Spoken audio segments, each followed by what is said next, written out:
1, 11, 2, 12, 13, 4 हो गया 40 14 सारे प्लस है 14 14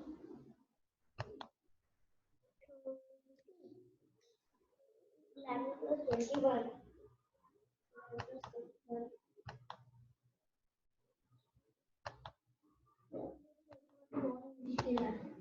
मैं कर भी लूंगी क्योंकि मैं ये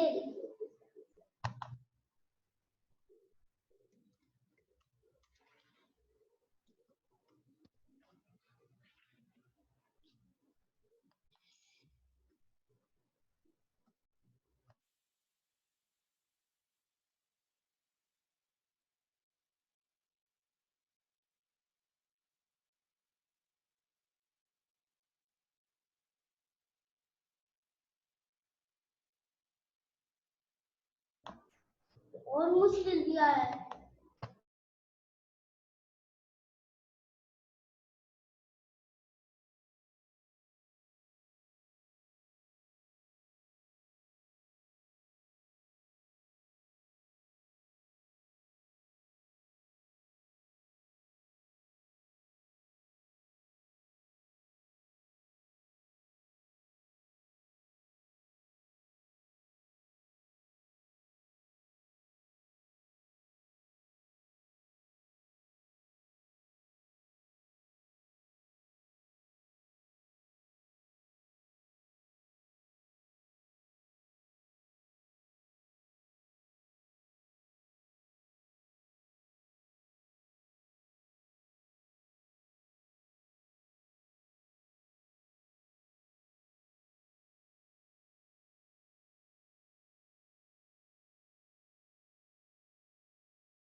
Hi, hi guys. Shall we start? Yes, sir, we can start. Okay, so Nikhil, please share your screen. Hello, Snaidhi sir. Yeah, Nikhil, please share your screen. Hello, sir.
Yeah.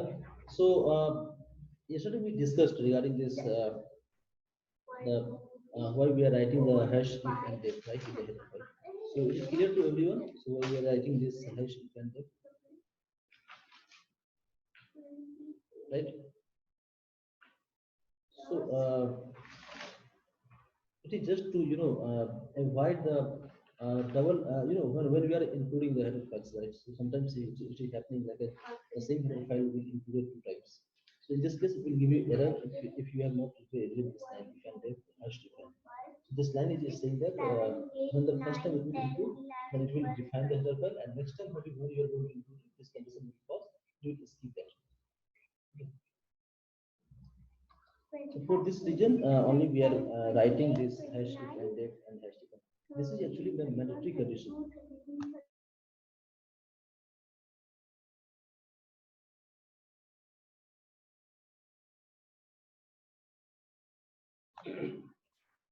This is one of the mandatory conditions. So if you go to the any of the header file, like including the kernel header file or leave std c++ header file, you can find this there also.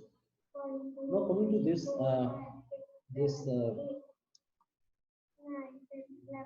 C file.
Yes, you have sent some message in the group.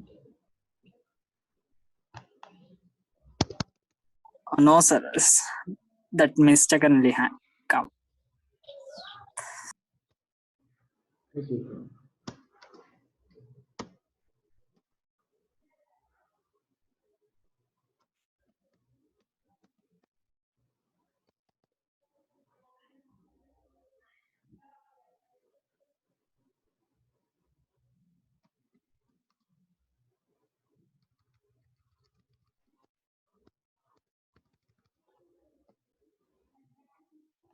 Internet is quite slow.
Sir ये कौन सा topic है, मतलब आज हम लोग क्या कर रहे हैं इसमें? मैं एक्चुअली तुमको बता रहा हूँ हेडर फाइल कैसे लिखते हैं और फुल फाइल कैसे लिखते हैं। मतलब इसके अंदर अंडरस्टैंडिंग बहुत जरूरी है। बेसिक, ये बेसिक कॉन्सेप्ट है बेसिकली, बट इसको अच्छे से समझना जरूरी है। मैं कल मैं भी भूल जाता हूँ। कल actually when I was explaining, तो कल मेरा भी वो मैं भी भूल गया था कि मतलब I have not saved the file and I was using for something else.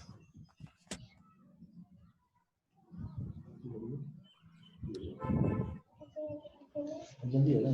ठीक है, thank you.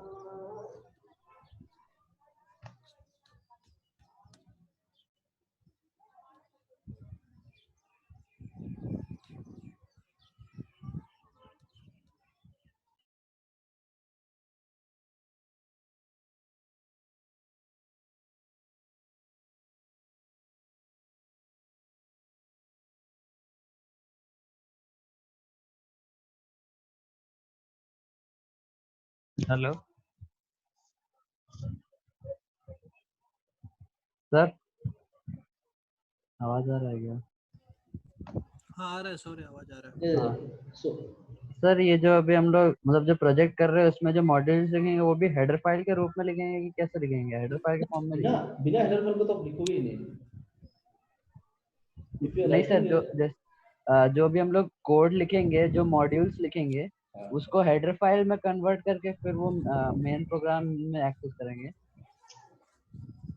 सूर्या तुम कल मीटिंग में थे? हाँ सर। अच्छा, तो हमने बताया था कि हेडर फाइल क्यों यूज करते हैं, याद है? हाँ हेडर सर। फाइल क्यों लिखते हैं, मतलब रीजन क्या है?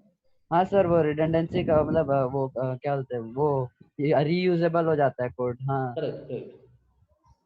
तो ये रिक्वायरमेंट, ये तो बेसिक रिक्वायरमेंट है ना, वो तो हम हर जगह यूज करेंगे।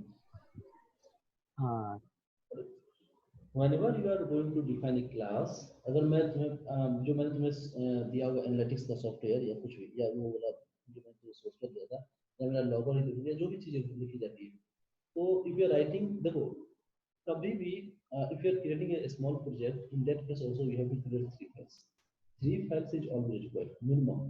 तुम्हारा एक छोटा सा प्रोग्राम हो, 3 फाइल तुम्हें चाहिए ही चाहिए। 3 फाइल से कम अगर लिख रहे हो तो देयर इज अ प्रॉब्लम। ठीक है, तो तीन तीन फाइल होनी चाहिए। पहला चीज जो तुम so like as let's say you have written one, you are going to write something for the addition. ठीक है, एडिशन के लिए लिखना चाहते हो, तो अब क्या है, तुम पहले क्लास बनाओगे एडिशन का। वो क्लास जो होगा उसके लिए एक हेडर, एक सोर्स फाइल चाहिए जिसमें सिर्फ क्लास की डिफिनेशन होगी। देखो लिखने का एक तरीका होता है, क्लास की डिफिनेशन सिर्फ क्लास, उस फाइल में सिर्फ क्लास की डिफिनेशन होगी। अगर तुम्हारा जैसे मैं तुम्हें दिखाता हूँ, जैसे अभी मैंने क्या किया वो तुम देखोगे यहाँ पे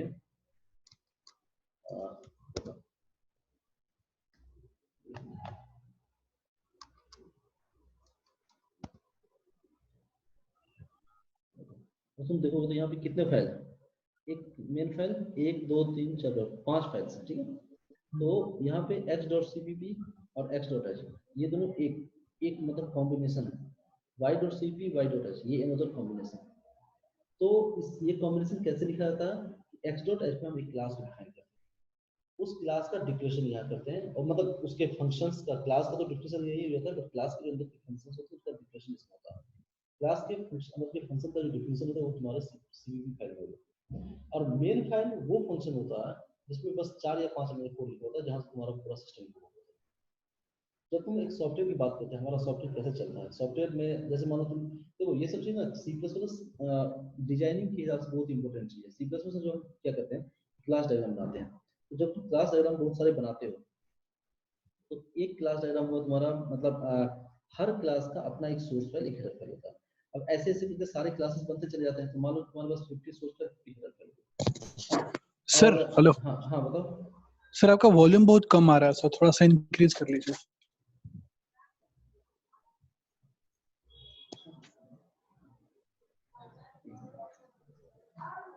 मैं बोल रहा हूँ कि अब सही आ रहा है? हाँ सर ठीक है, पहले से। ठीक है, तो मैं बोल रहा हूँ कि जब भी तुम एक छोटा सा प्रोग्राम लिखोगे, even you are writing small piece of code, you must have three files, one header file and two source file। ये हमेशा याद रखना, क्योंकि ऐसे नहीं होता कि हम एक ही चीज में सब कुछ डाल देते हैं। That is a very bad programming style. जब तुम इंडस्ट्री में आओगे तो हम प्रोग्रामिंग ऐसे लिखते हैं, ठीक है। तो अब यहाँ पे तुम देखोगे तो जैसे कि हमारा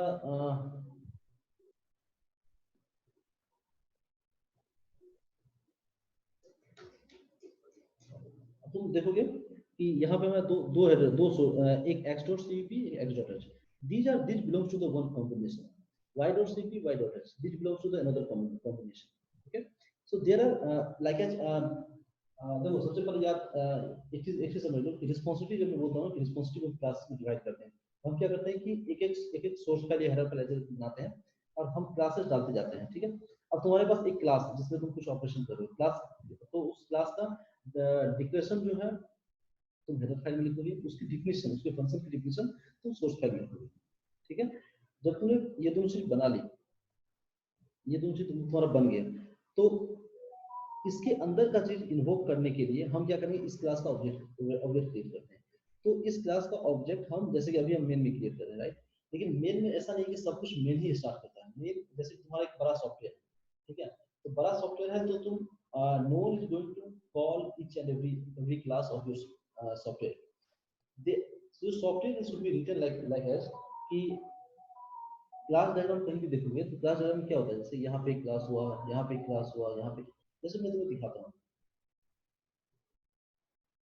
जैसे कि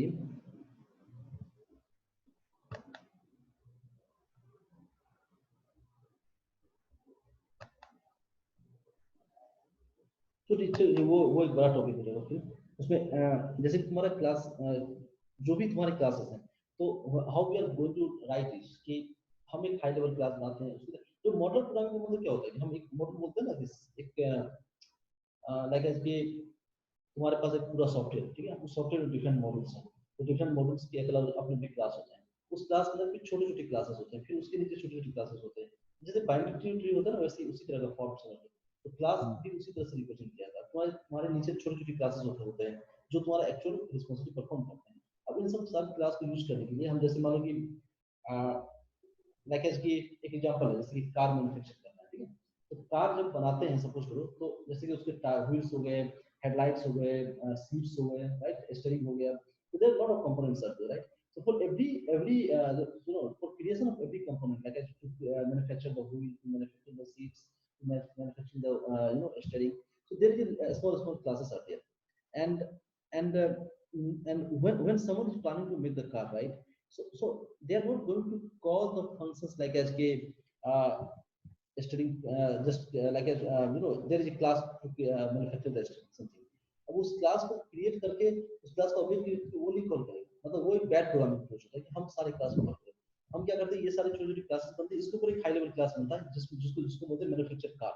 और वो क्या करता है, इंटरनली सारे क्लासेस का ऑब्जेक्ट अपने पास रखता है, ठीक है। तो एक क्लास टू क्लास कम्युनिकेशन, जैसे बोलते हैं ना ऑब्जेक्ट टू ऑब्जेक्ट कम्युनिकेशन, ये कैसे होता है, एक क्लास अपने अपने अंदर अपने पास दूसरी क्लास का पॉइंटर रखता है। तो तुम जैसे मैन्युफैक्चर कार बनाया, तो अब तुम उसका ऑब्जेक्ट क्रिएट करो, वो इंटरनली सारे क्लासेस को इन्वोक कर देगा, समझ आया। तो तुम्हारा जो हाई लेवल क्लास है वही तुम्हारा बस मेन में कॉल होगा। मेन में सब कुछ होगा। मेन फंक्शन जब भी हम लेते हैं सीक्वेंस में, तो 4 या 5 लाइन, ठीक है, मैक्सिमम तुम्हारा 20 से 50 लाइन का जाता है, उससे बड़ा नहीं जाता है फंक्शन।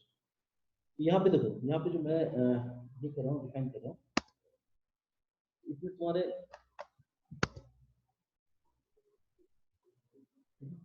अभी मैंने जैसे यहाँ पे फंक्शन ये कर दिया मतलब ना,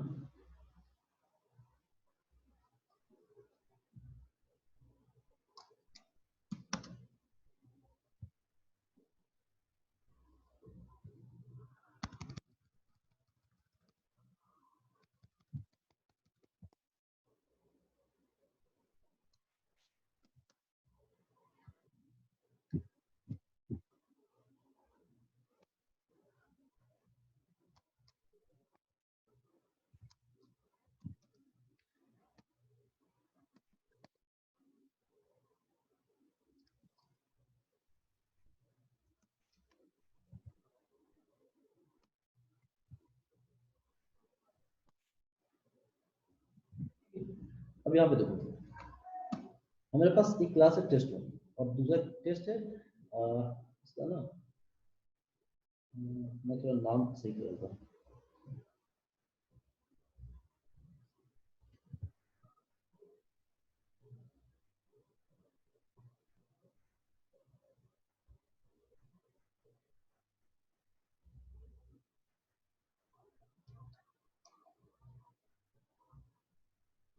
इस क्लास का नाम मैं रखता हूँ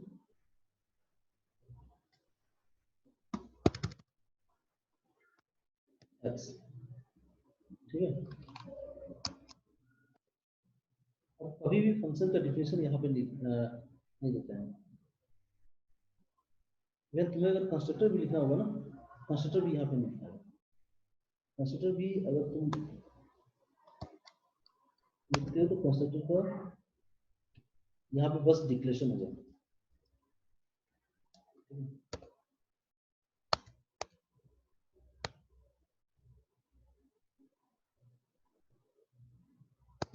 मानो कि तुम्हारा ये है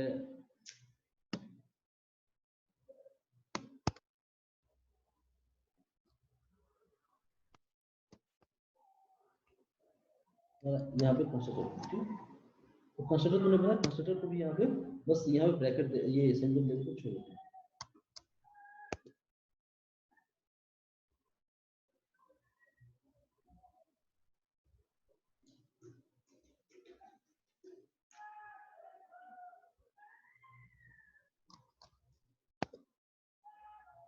डिस्ट्रक्टर भी यहाँ पे नहीं लिखते, कुछ भी नहीं लिखते यहाँ पे।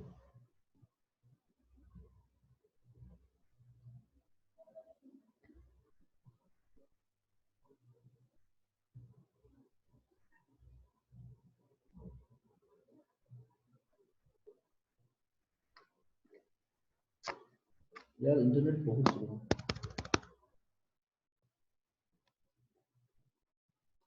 यहाँ आ गया।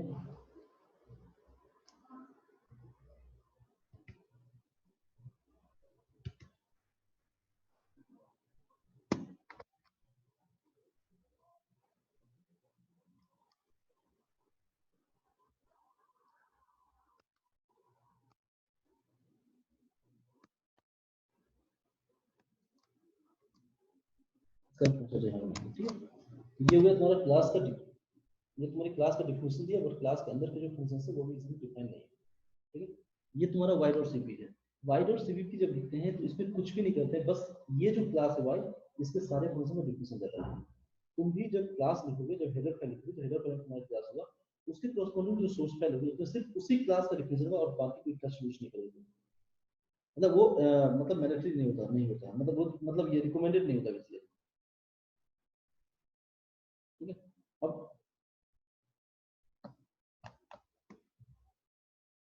अब चलते हैं यहाँ पे, तो हमने लिखा है include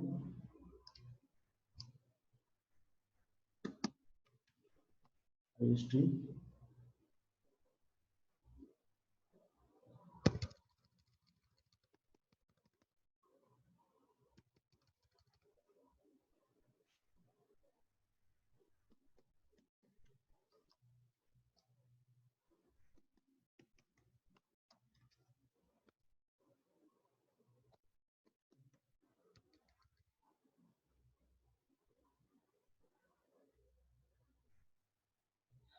अब देखो आईओ स्ट्रीम जो है ना, यहाँ पे एच फैमिली में कोई रिक्वायरमेंट है नहीं, जब तक अगर हम कुछ ऐसा चीज यूज नहीं कर रहे हैं। मतलब जैसे कि मान लो कि अगर डिस्प्ले में मैं अगर कुछ पास कर रहा हूँ, मतलब स्ट्रिंग पास कर रहा हूँ, तो उस केस में आईओ स्ट्रीम यहाँ करोगे। अदरवाइज वहाँ पे रिक्वायरमेंट नहीं है तो तुम हेडर फाइल से करोगे।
यहाँ पे जो कंस्ट्रक्टर का कोई रिटर्न टाइप नहीं होता है, तो वहाँ पे ऊपर रिटर्न टाइप लिखना नहीं है।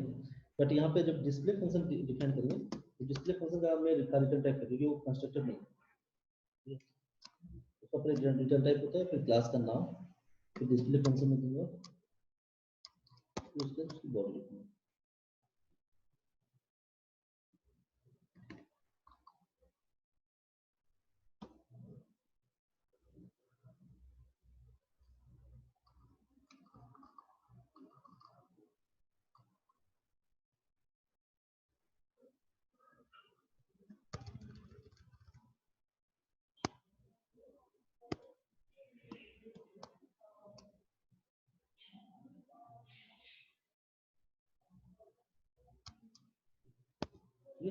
ये तुम्हारा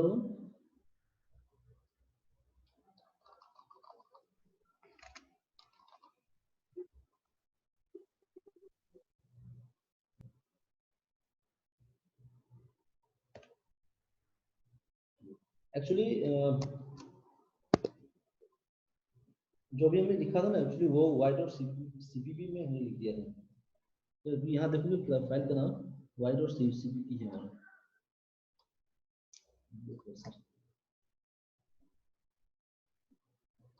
तो इसमें हमें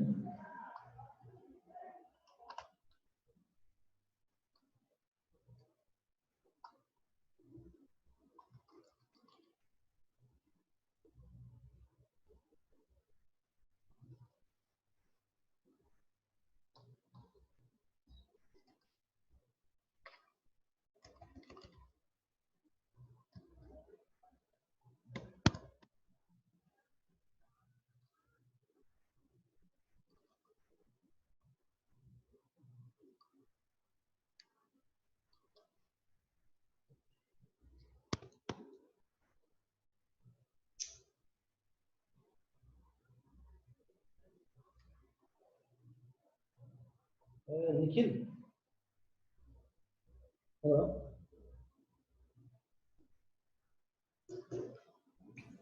हाँ सर। इंटरनेट बहुत स्लो है। क्या सर? इंटरनेट बहुत स्लो है। सर एक्चुअली वो चार्ज भी कम है, सो अंदर ही बैठा हूँ सर। एक मिनट।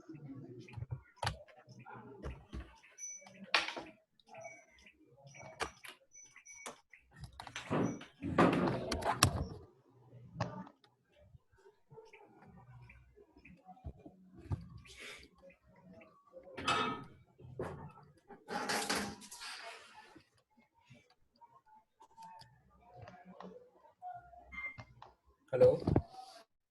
हाँ हेलो।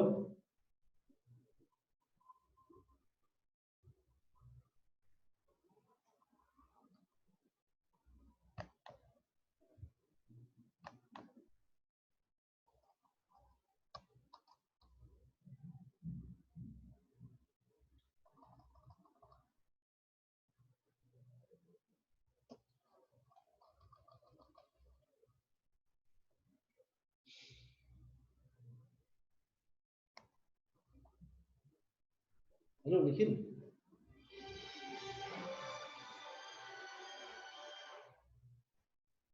हेलो। हाँ सोविक, मैं आपको ना आज भेज दूंगा, मेरा डॉक्यूमेंट रेडी हो गया है।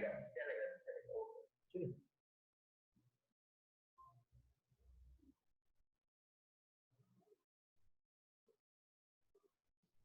तो हो गया। निखिल,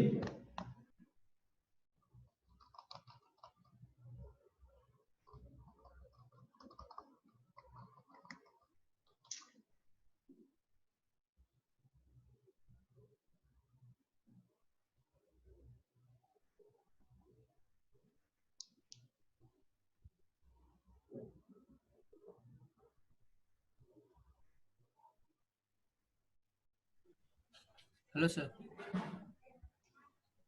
हेलो। हाँ निखिल, हाँ सर, बोलिए सर। हाँ शेयर करना है वो, इसमें शेयर करना।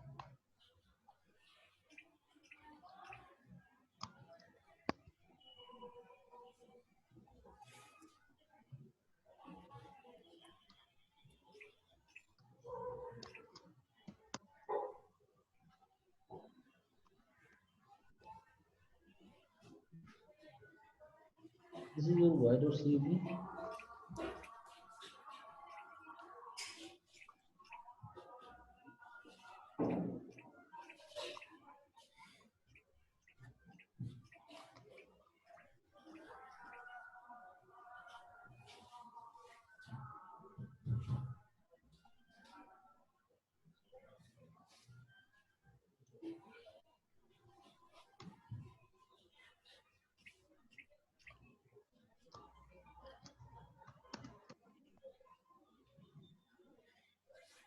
यहाँ पे वो सब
Hello.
हाँ तो ये हो गया हमारा x dot S C CPP x dot H y dot CPP y dot H.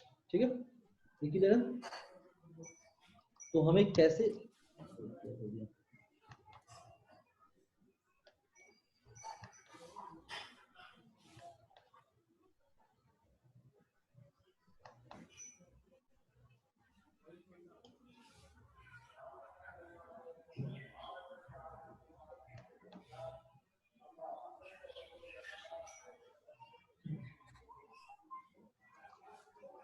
ठीक है। अब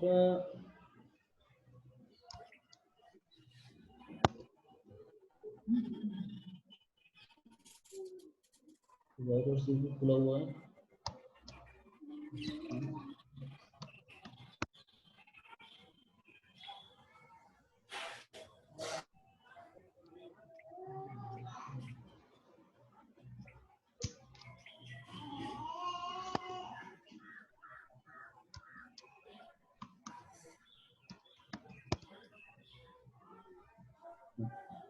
देखो ये तुम्हारा तुम्हारा दो तीन फाइल हुआ, मतलब ये दो दो तीन तुम्हारे सोर्स फाइल है। एक तुम्हारा क्लास एक्स के लिए है, एक क्लास वाई के लिए, एक तुम्हारा मेन फाइल है। अब चलते हैं तो लिखने का क्या तरीका है वो देख लो कि अच्छा एक चीज और देखना कि हमने जो यूजिंग नेमस्पेस एसटीडी लिखा है वो सोर्स फाइल में लिखा है, हेडर फाइल में नहीं लिखा है। कभी भी using namespace STD header file में नहीं लिखा था। We are not allowed to write the header using namespace STD in the header file. There is no compilation error, but unnecessary you are polluting the complete code कि वो header file में अगर using namespace STD करोगे तो वो जहां भी जाएगा इंक्लूड होगा, वहां हर जगह यूजिंग नेमस्पेस एसटीडी करेगा। कभी कभी तो जो अच्छे प्रोग्रामर्स होते हैं वो ऐसे भी, जैसे हमने यूजिंग नेमस्पेस एसटीडी ऊपर लिख दिया, बहुत सारी जगह तुम देखोगे या फिर जो तुम C++ से कोड देखोगे, राइट, कि C++ से देखो C++ से कोड जो वहां पे अवेलेबल होते हैं, तो जो सैंपल कोड देखोगे उसमें कभी भी वो यूजिंग नेमस्पेस एसटीडी नहीं लिखते हैं, क्योंकि जहां रिक्वायरमेंट होता है एसटीडी कोलन लिख के अपना काम चलाते हैं, क्योंकि वो उतना ही दूर में उसको इम्पैक्ट कर रहा है। यूजिंग नेमस्पेस एसटीडी अगर तुमने लिख दिया, अननेसेसरी तुम्हारा ऑब्जेक्ट फाइल बहुत बड़ा हो जाएगा, ठीक है, कंपैरिजन के समय तो वो रिकमेंडेड नहीं होती। और मैं चाहता हूं कि इस तरह की गाइडलाइंस तुम लोग फॉलो करो। जैसे मैंने अभी यहाँ लिख दिया है, बट एनीवे मतलब नहीं लिखना चाहिए था।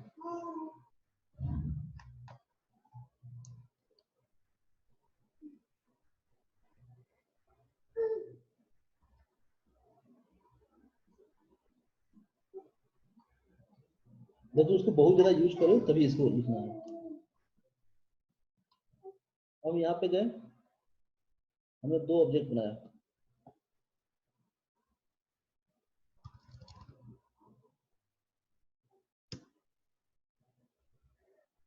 इसके लिए दो ऑब्जेक्ट T1 T2 बनाया, ठीक है।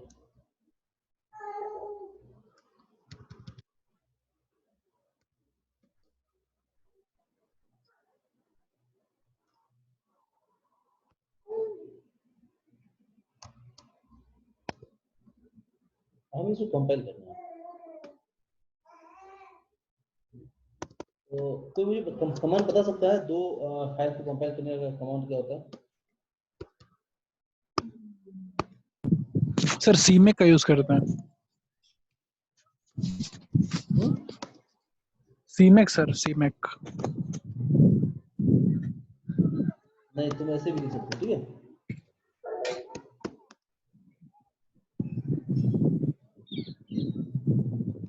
अच्छा, ठीक है, इसमें तो तीनों फाइल कंपाइल हो जाएगा।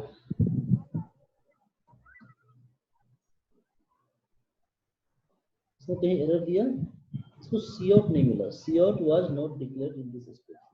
और सी आउट इसको क्यों नहीं मिला? तो सी आउट इसको क्यों नहीं मिला?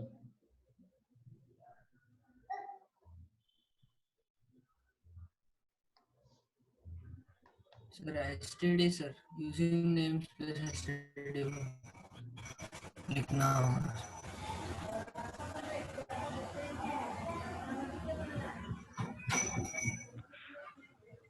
तो तुमने यहाँ पे हाँ हाँ लाइन नंबर 6 पे बता रहा है सी आउट, इसको नहीं मिला, cout was not declared in this scope.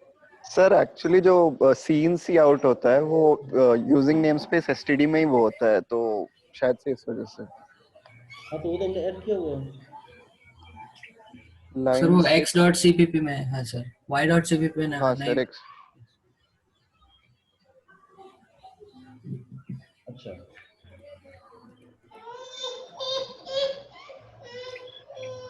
चलो सही सही पकड़ा है, यहाँ पे छूटा हुआ है, ठीक है। तो अब मैं ये भी दिखा देता हूँ कि जनरली मैं प्रेफर करता हूँ कि यूजिंग नेमस्पेस एसटीडी मतलब यूजिंग नेमस्पेस एसटीडी नहीं लिखना है, ठीक है, अनलेस अगर तुमको बहुत ज्यादा रिक्वायरमेंट ना हो तो। रिक्वायरमेंट का मतलब ये है कि तुम अगर बहुत ज़्यादा एसटीडी के चीज़ों को यूज कर रहे हो तो ही वहाँ पे यूजिंग नेम स्पेस एसटीडी लिखोगे, अदरवाइज अननेसेसरी पूरे तुम्हारे प्रोजेक्ट को पॉल्यूट करने का काम नहीं है।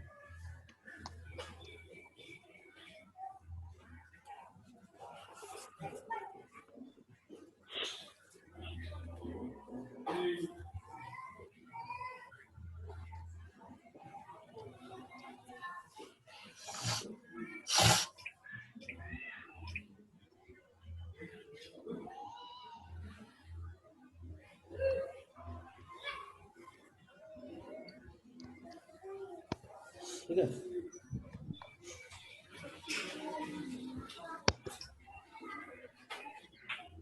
कंपाइल हो गया तीनों फाइल। देखो यहाँ पे जो बाइंडिंग बनी डॉट सी स्लैश cd0 और तुम उसे रन करोगे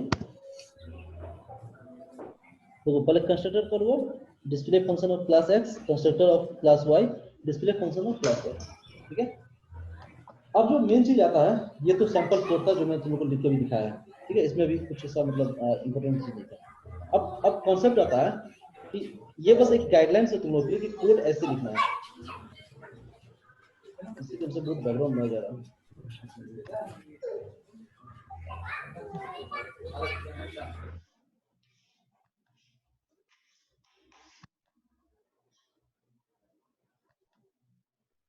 हाँ, अब इसमें क्या होता है तुम्हारा कि जो इम्पोर्टेंट चीज है वो ये कि देखो दो चीज यहाँ बहुत इंपॉर्टेंट है। एक पहला ये चीज कि जब भी एक सोर्स फाइल कंपाइल होता है तो मैंने जैसे यहाँ पे बताया था, जैसे जैसे यहाँ पे y.h देखोगे तो y.h में x.h ऑलरेडी इंक्लूड करा हुआ है। देखो y.h में x.h ऑलरेडी इंक्लूडेड है। ठीक है, तो एक चीज देखो, जब तुम्हारा y.c कंपाइल हुआ, y.cpp कंपाइल हुआ, इसने क्या किया y.h को कंपाइल इंक्लूड किया।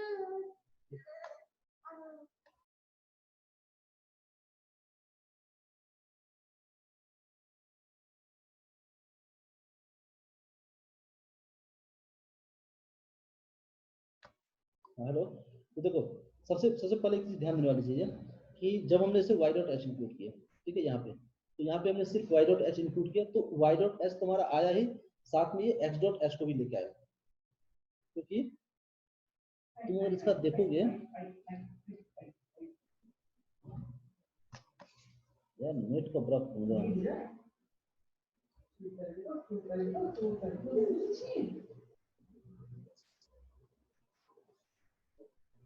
देखो तो y.h में देखो यहाँ पे x.h ऑलरेडी इंक्लूडेड है, हमें x.h का यहाँ पे काम नहीं है क्योंकि हम y क्लास को ही डिफाइन कर रहे हैं, y क्लास के अंदर y क्लास को ही यहाँ पे एक्सपेंड कर रहे हैं, तो उसकी रिक्वायरमेंट नहीं है, बट हमने इंक्लूड किया था तो ये इंक्लूड हो गया हमारे पास, x.h भी आ गया हमारे पास और y.h दोनों आ गए। y.cpp जब कंपाइल हुआ था तो ठीक है, जब x.cpp कंपाइल हुआ तो अब देखो y.cpp का कंपाइलेशन कंप्लीटली डिफरेंट है। यहाँ पे एक चीज बहुत ही डिफरेंट मतलब समझने वाली चीज है, जितने भी तुम्हारे सोर्स फाइल होते हैं, हेडर फाइल कभी कंपाइल नहीं होता, ये याद रखना। हेडर फाइल कब आता है पिक्चर में, जब तुम सोर्स फाइल कंपाइल करते हो और जब उसमें इंक्लूड लिखा होता है तो जो प्री प्रोसेसिंग होती है, जो प्री प्रोसेसिंग वो हेडर फाइल कंप्लीटली कॉपी आता है। सपोज करो तुम्हारा हेडर फाइल में कुछ एरर है, सिंटैक्स एरर, ठीक है, लेकिन तुमने वो हेडर फाइल इंक्लूड कहीं नहीं किया तो तुमको एरर नहीं आएगा, क्योंकि एरर तब आता है जब तुम उस एरर फाइल को इंक्लूड करते हो, उसका पूरा कंटेंट जो है वो तुम्हारे सोर्स फाइल में कॉपी होता है और वो जो पूरा एक कंप्लीट कोड बनता है वो जाता है कंपाइलेशन के लिए, तब उसमें कंपाइलेशन एरर आता है। अगर तुम्हारे में कोई सिंटैक्स एरर है तो, अगर तुम्हारा हेड तुमने हेडर फाइल लिया है जिसमें कोई कंपाइलेशन एरर है लेकिन वो हेडर फाइल इंक्लूड ही नहीं है तो वो कंपाइलेशन पेज में आएगी ही नहीं। तो देखो अब यहाँ पे है कि यहाँ पे y.c और ये है। अब देखो यहाँ पे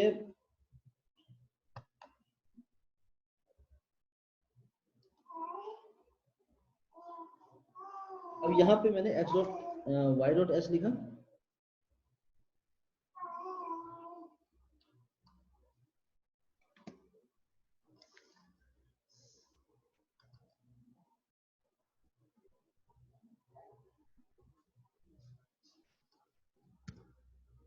यहाँ मैंने x.h दोबारा से इंक्लूड कर दिया।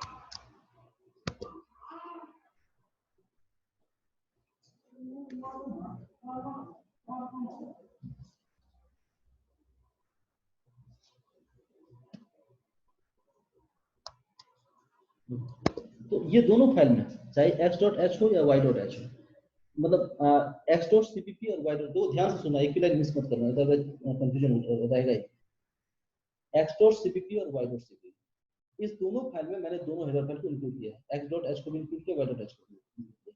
ये दोनों फाइल इंडिपेंडेंटली कंपाइल होगा, दोनों का एक दूसरे से कोई लेना देना नहीं, कंपैरिजन के समय, ठीक है।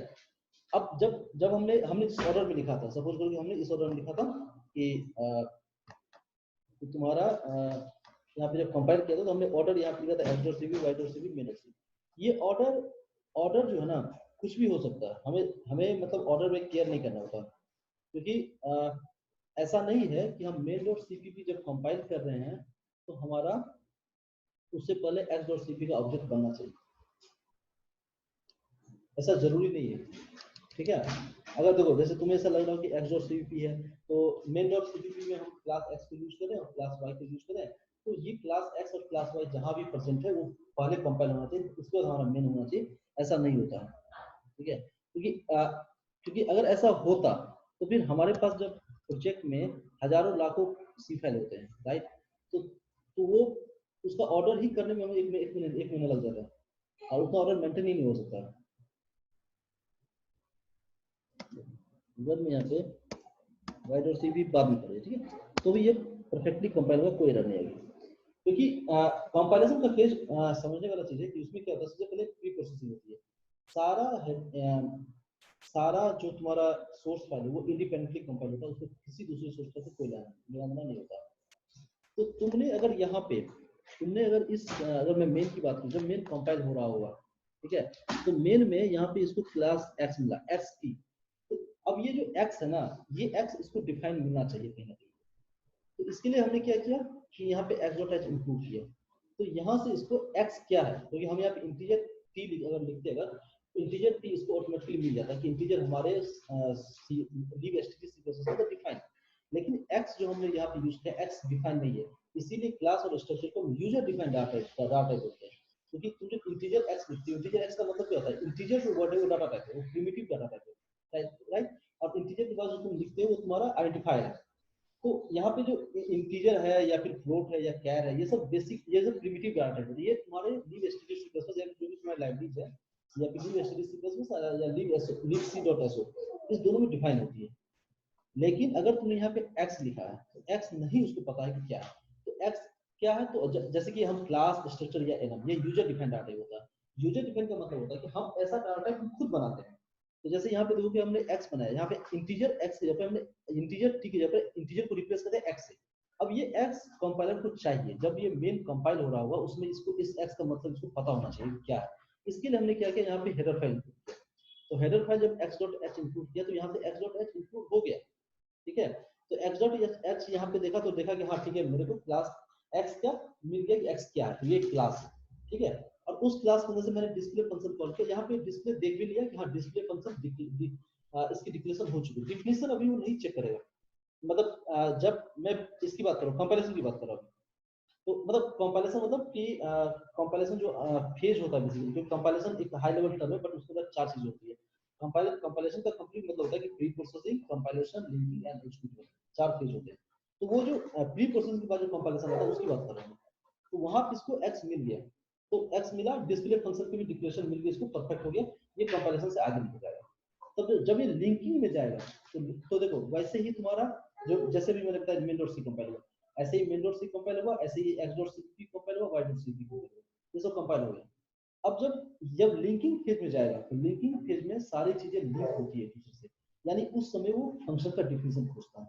अगर वो डिफिनेशन उसमें नहीं मिला तो वो लिंक टाइम एरर होता है, क्योंकि उस समय क्या होता है, सारी चीजों की लिंकिंग की जाती है कि हमारा यहाँ पे हमने डिस्प्ले फंक्शन किया, तो डिस्प्ले फंक्शन कहाँ पर डिफाइन है, उसकी लिंकिंग होती है, उसका टेबल पूरा बनता है, और जब वो चीज बनती है तो उसके बाद तुम्हारा लास्ट में एग्जीक्यूटेबल बनता है, और एग्जीक्यूटेबल में सारी चीजें इंस्ट्रक्शंस को लिखी होती है, जो तुमने यहाँ पे लिखा है ना integer main.cpp ht t display, इसका एक असेंबली लेवल कोड जनरेट होता है जिसमें xt इसके लिए एक इंस्ट्रक्शंस लिखी जाती है। डिस्प्ले फंक्शन है, डिस्प्ले एक क्या है, एक फंक्शन है, फंक्शन का मतलब होता है कि अब देखो फंक्शन है तो फंक्शन ऐसा नहीं कि डिस्प्ले फंक्शन वहीं पे कॉल होगा, क्योंकि फंक्शन या क्लास या जो भी चीजें इस तरह की चीजें होती है जिसको हम यूज करते हैं, वो क्या होता है कि अलग लोकेशन पे पड़ा होता है। तो तुम्हारा डिस्प्ले जो फंक्शन है इसके लिए भी मशीन लेवल इंस्ट्रक्शन यानी असेंबली कोड होगा कहीं, लेकिन वो कोड इसके जस्ट और अभी यहाँ पे नहीं होगा, क्योंकि वो कोड कहीं और रहता पड़ा हुआ। और जहां भी हमको फंक्शन कॉल होता है उस फंक्शन का जो एड्रेस होता है उस पर जंप स्टेटमेंट लिखते हैं, जंप और वो फंक्शन का एड्रेस, वहां से तुम्हारा कंट्रोल जो है यहाँ पे जब डिस्प्ले पे आया होगा तो वहां से कंट्रोल तुम्हारे फंक्शन के डिफिनेशन पे जाएगा और वहां से फिर वो फंक्शन करेगा। वो इसलिए किया जाता है क्योंकि डिस्प्ले जो फंक्शन है इसका जो इसके अंदर जो 2 लाइन है, 3 लाइन, ठीक है, मतलब लाइन तो एक ही है बेसिकली। तो ये जो 1 लाइन है, तो इस लाइन के करस्पॉन्डिंग जो भी मशीन लेवल इंस्ट्रक्शन हुई होगी, ताकि 4 या 5 लाइन का असेंबली कोड लिखा गया होगा, वो असेंबली कोड ऐसा नहीं होता कि जहां तुम कॉल करते हो वहां पे चिपका देता है, क्योंकि अगर वो वहां पे चिपकाता तो जहां जहां तुम कॉल करते वहां वहां उसको डालना पड़ता। इस केस में फिर तुम्हारे बाइंडिंग का साइज बढ़ जाता, राइट। तो बाइंडिंग का साइज बढ़ा तो एम्बेडेड में तुम्हारे लिए प्रॉब्लम है, क्योंकि एम्बेडेड में तुम्हारे लिए मेमोरी लिमिटेड होता है। तो ये सब चीजों के लिए क्योंकि तुम्हारा कंपाइलर और तुम्हारा लाइनक्स मशीन बहुत ही ऑप्टिमाइज में बना हुआ है, मतलब बहुत ही ग्रेट लोग थे जिन्होंने इस चीज को डिजाइन करके दिया हुआ है। तो जैसे कि ये तुम्हारा हो गया फंक्शन। अब फंक्शन है, फंक्शन क्या करते हैं कि फंक्शन जब भी मिलता है इनको उसके लिए एक असेंबली कोड बनता है, वो असेंबली कोड कहीं रख दिया था और उसका एक एड्रेस होता है, हर फंक्शन का अपना एक एड्रेस होता है जो तुम्हारा उसका एड्रेस कैसे मैप होता है, तो सिंबल टेबल होता है। तो जैसे मैंने तुम लोगों को पहले बताया था ना, रीड ELF में हम फंक्शन सर्च करते हैं, रीड ELF में फंक्शन की कॉरस्पॉन्डिंग एड्रेस होता है, वो एड्रेस उसका एड्रेस होता है, उस एड्रेस पर कोई पहुंच गया तो वो फंक्शन इशू हो जाएगा। वहां से फिर 4-5 तरह के इंस्ट्रक्शंस होता है जो फंक्शन के अंदर के बॉडी को रिप्रेजेंट करता है। तो जब भी यहाँ पे डिस्प्ले फंक्शन है, यहाँ पे वो फंक्शन का जंप स्टेटमेंट के साथ उस फंक्शन का एड्रेस आ जाएगा, वहां से फंक्शन कॉल करेगा। ये होता है। तो वो जो चीज होती है मतलब लिंकिंग वाली चीज, जब उसका डिफिनेशन खोजा जाता है वो चीज होती है लिंकिंग फिर। जैसे देखो, अगर मैंने यहाँ पे सपोज करो कि मैंने यहाँ पे y.h हटा दिया, अब मैं तुम्हें एरर्स दिखाता हूँ। देखो यहाँ पे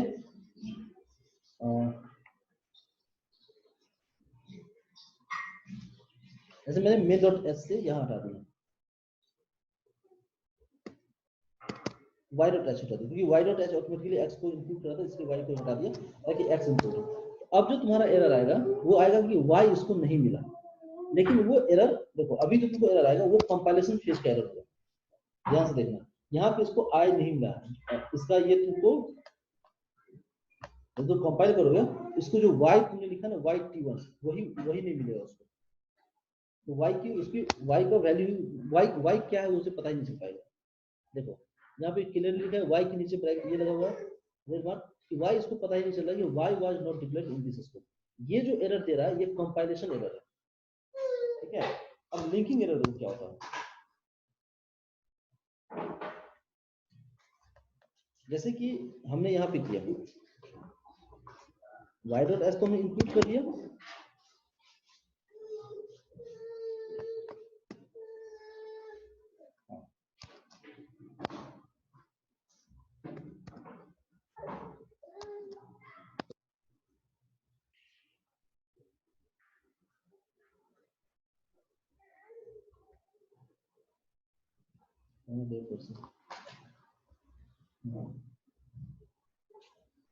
अब हमने क्या किया,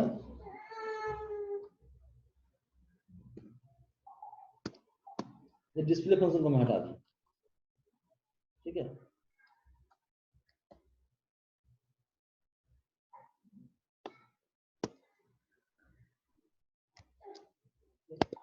अब जो एरर आएगा इसमें इसको y तो मिलेगा, अब डिस्प्ले फंक्शन मिलेगा। ये जो एरर होगा वो तुम्हारी लिंक टाइम एरर होगी, क्योंकि देखो एट डिस्प्ले फंक्शन क्लास के अंदर डिफाइन है।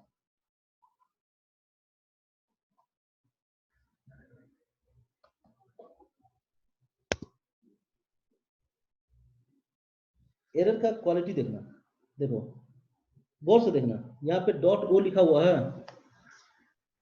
देख रहे हो, और main.cp.txt प्लस 0x43, ये पता है क्या होता है 0x43? जब भी कोई असेंबली लेवल कोड लिखी जाती है तो हम ना एक रैंडम ऑफसेट जनरेट करते हैं। हमारे टेक्स्ट में क्या होता है, जो हम फंक्शंस हो गया, एक क्लास हो गया, ये जो सेगमेंट्स होते हैं तुम्हारे, इन सेगमेंट्स में ऐसा नहीं होता है कि एक सेगमेंट दूसरे सेगमेंट को ओवरलैप करता है, ऐसा नहीं किया जाता। तो ओवरलैपिंग नहीं हो इसके लिए उसके बीच में एक रैंडम ऑफसेट का एक छोटा सा एड्रेस बाउंड्री बेसिकली रखा जाता है। तो वही सब वो रैंडम ऑफसेट होता है। और तुम्हारे एक होता है रैंडम ऑफसेट, वो हो गया। और तुम्हारा जैसे कि कोड, जैसे तुम कोड की बात करते हो, तो तुम्हारा जब पूरा कंपाइलेशन होता है, तुम्हारा जो असेंबली लेवल कोड बनता है, मशीन लेवल इंस्ट्रक्शन, वो कहाँ पे होता है? क्योंकि जो तुम्हारी बाइनरी होती है, बाइनरी के अंदर सब कुछ होता है, ठीक है। तो बाइनरी के अंदर तो तुम्हारा जो बाइनरी होता है, बाइनरी के अंदर पूरा असेंबली कोड लिखा हुआ होता है। और उस असेंबली कोड, जो असेंबली कोड होता है, उस असेंबली कोड में तुम्हारा मतलब जो असेंबली कोड एक्चुअली एग्जीक्यूट होता है मशीन लेवल इंस्ट्रक्शन, वो असेंबली कोड कहाँ पे पड़ता है? वो टेक्स्ट सेक्शन के अंदर पड़ता है। डॉट टीएक्सटी सेक्शन होता है तुम्हारे कोड में। डॉट टीएक्सटी सेक्शन के अंदर तुम्हारा पूरा कोड मशीन लेवल इंस्ट्रक्शन लिखा होता है। और जब तुम बाइनरी को एग्जीक्यूट करते हो, तुम्हारा एक्चुअली प्रोग्राम कैसे एग्जीक्यूट होता है? बाइनरी मतलब क्या है? जब तुम एक सोर्स फाइल को कंपाइल करके बाइनरी बनाते हो, यानी कि उसके अंदर वो सारी चीजें हैं जो तुमने सोर्स फाइल में लिखी है, तो वो चीज मशीन लेवल इंस्ट्रक्शन पर होती है। जब तुम बाइनरी को रन करते हो, तो जाहिर सी बात है कि वो उसमें सोर्स फाइल को नहीं खोजेगा। सोर्स फाइल को तुम डिलीट करके हटा दो, कोई मतलब नहीं है अपनी मशीन से। बाइनरी बन गई तो उसके पास सारा इंस्ट्रक्शन है। अब बाइनरी जब तुम एग्जीक्यूट करते हो, तो लाइन बाय लाइन, तो वो चीज कहाँ पर पड़ी होती है? वो मशीन लेवल इंस्ट्रक्शन, वो टेक्स्ट सेक्शन में पड़ी होती है। टेक्स्ट सेक्शन में लाइन बाय लाइन सब कुछ जाता है, पूछता है, और फिर एग्जीक्यूट कर देता है। फिर यहाँ से तुम्हारा प्रोग्राम जो पीसीबी होता है, प्रोग्राम कंट्रोल ब्लॉक, वो तुम्हारा उसको रखता है, और यहाँ से सारी चीजें रन होती है। इसमें अब क्या होता है, जो तुम्हारा सेक्शन होता है, टेक्स्ट सेक्शन, हीप, या ये फिर तुम्हारा स्टैक, या जो भी चीज होता है, इसमें वेरिएबल कैसे लोकेट होते हैं? तो ये हमेशा याद रखता, टेक्स्ट सेक्शन या कोई भी सेक्शन हीप हो, उसका एक बाउंड्री होता है हमेशा। तो लाइक एज कि मान लो कि वो स्टार्ट हुआ कोई 100 एड्रेस से। अब जो भी वेरिएबल एलोकेट होंगे, तुम खुद सोचोगे, तुमको बोला जाए कि एक तुम्हारे पास हीप मैनेजर है, तुम्हारे पास हीप एक एरिया है, जैसे तुम मैलोक यूज करते हो। तो जो एरिया है तुम्हारे पास, उस एरिया को तुम कैसे यूज करोगे? मतलब तुम्हारे बहुत सारे वेरिएबल्स को तुम यूज करोगे, कैसे यूज करोगे? ऐसा तो होगा नहीं कि तुम हर जगह पॉइंटर लेके हमेशा बैठे रहोगे, वो चीज तो होती नहीं है। तो इसका एक जो ऑप्टिमाइज वे है, उसमें क्या होता है कि एक बाउंड्री होता है, हर एक सेक्शन का एक पूरा बाउंड्री होता है। जब भी इंटीजर एक्स लिखते हैं, तो एक्स के जो भी लोकेशन होगी, तो वो मशीन लेवल इंस्ट्रक्शन जो होता है ना तुम्हारे सिस्टम में, जब तुम्हारा कोड सोर्स फाइल से बाइनरी फाइल में बनता है और तुमने इंटीजर एक्स लिखा है, तो उससे करस्पॉन्डिंग वहां पे मशीन लेवल इंस्ट्रक्शन प्लेस होती है, जिसमें इंटीजर वही पे उसको एड्रेस मिल जाता है।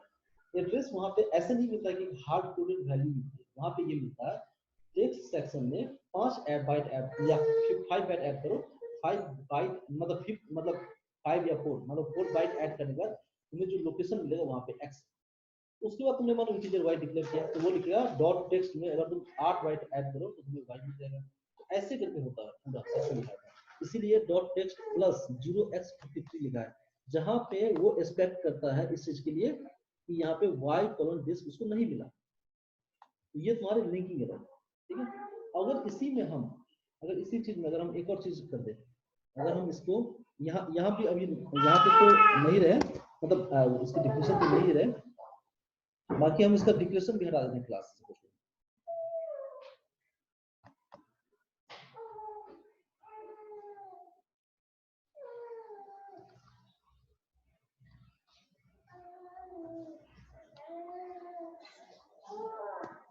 देखो मैंने इसकी डिक्लेरेशन हटा दी, ठीक है। तो अब ये कौन सा एरर आएगा, कोई बता सकता है?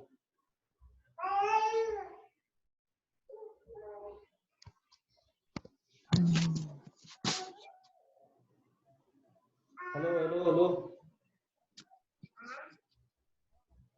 तो अभी जो एरर आएगा, ये कंपाइल टाइम एरर होगा। इस एरर का ये फॉर्मेट अलग होगा देखो अभी, क्योंकि अभी ये क्या करेगा कि डिस्क फंक्शन जो तुमने कॉल किया है उसको क्लास के अंदर खोजेगा। ये अभी उसको डिक्लेरेशन नहीं खोजेगा, बस डिक्लेरेशन क्लास के अंदर वो चीज उसको मिलना चाहिए। वो चीज देखो अभी उसको नहीं मिलेगा क्योंकि हमने क्लास के अंदर कमेंट कर दिया उसको।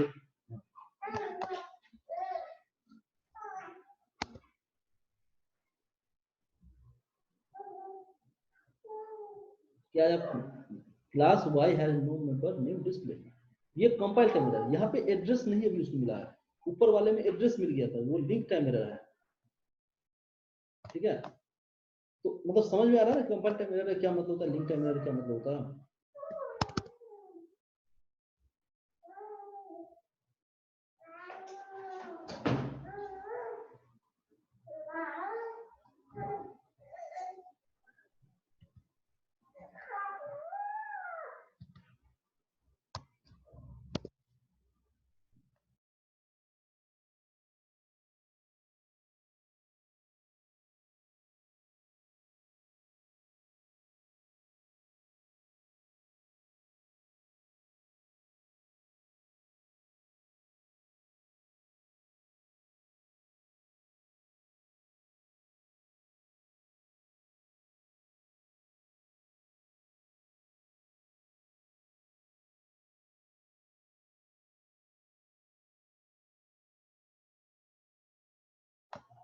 ठीक है, मैंने यहाँ पे सारा अनडू कर दिया और अब हम देख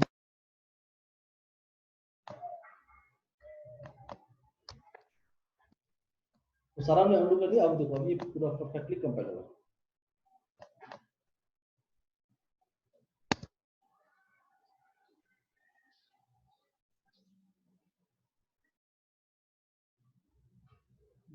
हमने शायद सेव नहीं किया।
तो ये पूरा कंपाइल हो गया, ठीक है।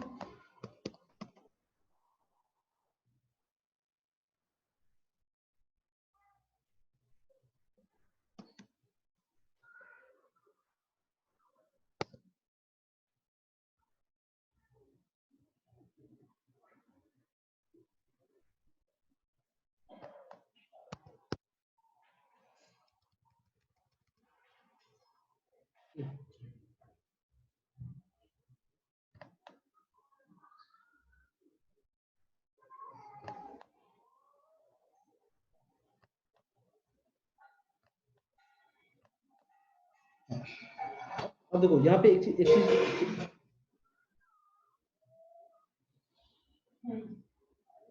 अब यहाँ पे एक चीज ध्यान देने वाला है कि सारा सोर्स फाइल का कंपाइलेशन इंडिपेंडेंटली हुआ, उसका कोई मतलब नहीं है। जब लिंकिंग टाइम में गया तब सारा चीज फाइंड आउट हुआ, ठीक है, सारा चीज खोजा गया कौन चीज कहाँ डिफाइन है। अगर उसको डिफिनेशन नहीं मिला तो वो प्रॉब्लम क्रिएट हुई। तो लिंकिंग टाइम में सारी चीजों की डिफिनेशन खोजी जाती है, चाहे वो फंक्शन हो या वेरिएबल। अब क्या है तुम्हारा कि इसलिए अब क्या तुम्हारा रिकमेंडेशन होता है कि अगर तुमने हेडर फाइल में कभी भी वेरिएबल को डिफाइन नहीं करना चाहिए। वेरिएबल के केस में डिक्लेरेशन और डिफिनेशन एक ही होता है। अगर मैंने इंटीजर x लिखा तो वो उसका डिफिनेशन भी, वो उसका डिक्लेरेशन भी। फंक्शन के केस में ये दोनों टर्मिनोलॉजी डिफरेंट हो जाती है, क्योंकि फंक्शन का डिक्लेरेशन होता है जैसे हम हेडर फाइल में करते हैं, डिफिनेशन सेट कर देते हैं। बट वेरिएबल के केस में दोनों सेम कॉन्सेप्ट होता है, डिक्लेरेशन डिफिनेशन सेम होता है। अब तुम्हारा कॉन्सेप्ट आता है कि अगर हमने हेडर फाइल में, अब देखो कंपाइलेशन में, अभी कंपाइलेशन जब होता है तो उस समय कभी भी मेमोरी एलोकेशन नहीं होता। ये बहुत ही मतलब कोर टर्म ये है कि जब भी हमारा कंपाइलेशन होता है, हर एक सोर्स फाइल का अपना अपना कंपाइलेशन है। किसी भी सोर्स फाइल में जो भी तुमने इंटीजर x लिखा है, इंटीजर y लिखा है, कहीं कुछ लिखा है, बस उसका डाटा टाइप चेक होता है। ये चेक होता है कि वो डिफाइन है कि नहीं, डाटा टाइप तुमने सही से दिया है कि नहीं, वो सब चीजें चेक होती है। मेमोरी एलोकेशन कहीं भी नहीं होता। मेमोरी एलोकेशन उसके लिए देखो, मेमोरी एलोकेशन ऐसे तो एग्जैक्टली बाइंडिंग में होता है, बट उसके लिए मेमोरी एलोकेशन होगा या नहीं होगा ये चीज डिफाइन होती है compilation, linking time. Linking time में अब तुम्हारे पास प्रॉब्लम क्या होता है, लिंकिंग टाइम क्या होता है कि जैसे कि तुम्हारे पास एक वेरिएबल्स है, मतलब जो तुम्हारा पूरा जितने भी ऑब्जेक्ट फाइल होते हैं, जैसे कि इस केस में तुम्हारे पास 3 ऑब्जेक्ट फाइल होंगे, एक x.o, एक y.o, एक तुम्हारा main.o। ये तीनों ऑब्जेक्ट फाइल साथ में मिला के एक तुम्हारा एग्जीक्यूटेबल बनेगा। जब इस तीनों फाइल को मिलाया जाएगा तो तुम्हारा पूरा चेकिंग होती है वहां पे कि वेरिएबल, जो भी वेरिएबल जिस स्पेस में डिफाइन है उसकी वो डुप्लीकेट नहीं होना चाहिए। जैसे देखो यहाँ पे रोल नंबर क्लास के अंदर डिफाइन है, रोल नंबर इंटीजर है, वो 2 बार डिफाइन है, लेकिन एक क्लास y के लिए, एक क्लास x के लिए, तो ये दोनों एक दूसरे को इंटरसेक्ट कभी नहीं करेगा, ये पॉसिबल है। बट अगर वो वेरिएबल सेम स्कोप में 2 बार डिफाइन अगर हो रहा है तो वो तुम्हारा एरर थ्रो करेगा। अब देखो नॉर्मल सा कॉन्सेप्ट है कि किसी क्लास के अंदर तुम एक ही वेरिएबल 2 बार नहीं लिख सकते ना। अगर मान लो यहाँ पे रोल नंबर है, अगर ये रोल नंबर, अगर मैं यहीं पे दोबारा लिखूं लाइन, अगर मैं यहाँ पे अगर मैं ये लाइन दोबारा लिखूं तो ये एरर थ्रो करेगा कि नहीं? जैसे बात एरर थ्रो करेगा, क्योंकि सेम स्पेस में एक ही नाम का वेरिएबल दो नहीं हो सकता, ये एरर थ्रो करेगा। इवन तुम प्राइवेट और पब्लिक भी करो तो भी नहीं हो सकता। अगर मैं इसको रन करूं, देखो यहाँ पे एरर थ्रो करेगा।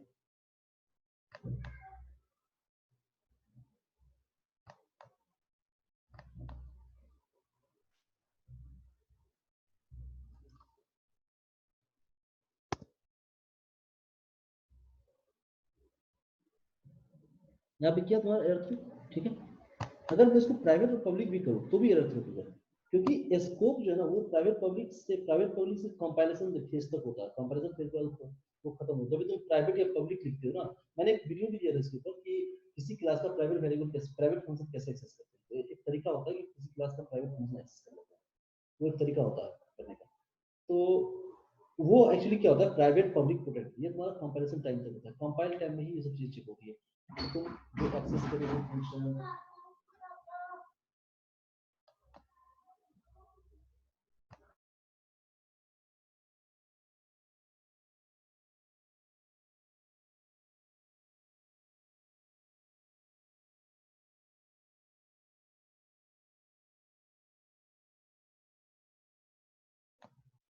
हेलो, तो देखो जो तुम्हारा प्राइवेट पब्लिक प्रोटेक्टेड ये सब जो भी टर्मिनोलॉजी होती है वो तुम्हारा कंपाइल टाइम में चेक होता है। तो तुम प्रोग्राम को कंपाइल करते हो तो उसमें वो चेक किया जाता है कि तुम जो फंक्शन एक्सेस कर रहे हो वो कहाँ पे डिफाइन है। ऐसा तो नहीं कि तुम प्राइवेट फंक्शन है तुम उसको एक्सेस करने की सोच रहे हो, या फिर प्रोटेक्टेड फंक्शन है तुम एक्सेस करने की सोच रहे हो। ये सब चीजें कंपाइल टाइम पे, रन टाइम पे नहीं होती। अगर तुम किसी तरह से कंपाइल टाइम को बाईपास कर देते हो तो उसके बाद सारे फंक्शन एक ही हो जाते हैं।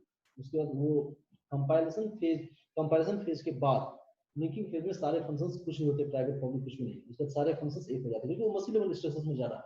मशीन लेवल इंस्ट्रक्शन में कोई कांसेप्ट ही नहीं होता कि हम कौन प्राइवेट है कौन पब्लिक, सारे फंक्शंस का सेल्फ डिफिनेशन है। तो वहां से वहां अगर तुम पहुंच गए, किसी तरह बाईपास कर दिया तुमने कंपैरिजन फेज को, तो तुम वहां पहुंच के प्राइवेट फंक्शन को एक्सेस कर सकते हो। और एक तरीका होता है इसको बाईपास करने का, ठीक है। तो तो इसमें क्या होता है कि जैसे अब तो तुमने यहाँ पे सपोज करो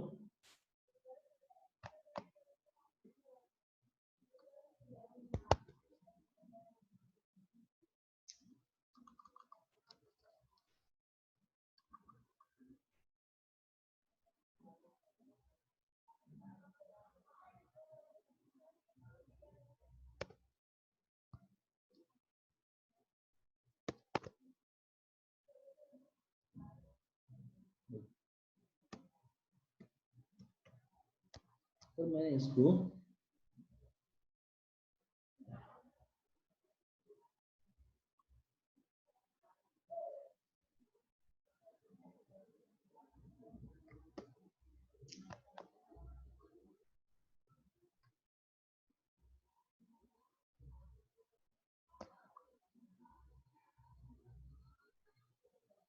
तो तुम लोग देख लेना इसको यार, नेट बहुत स्लो है।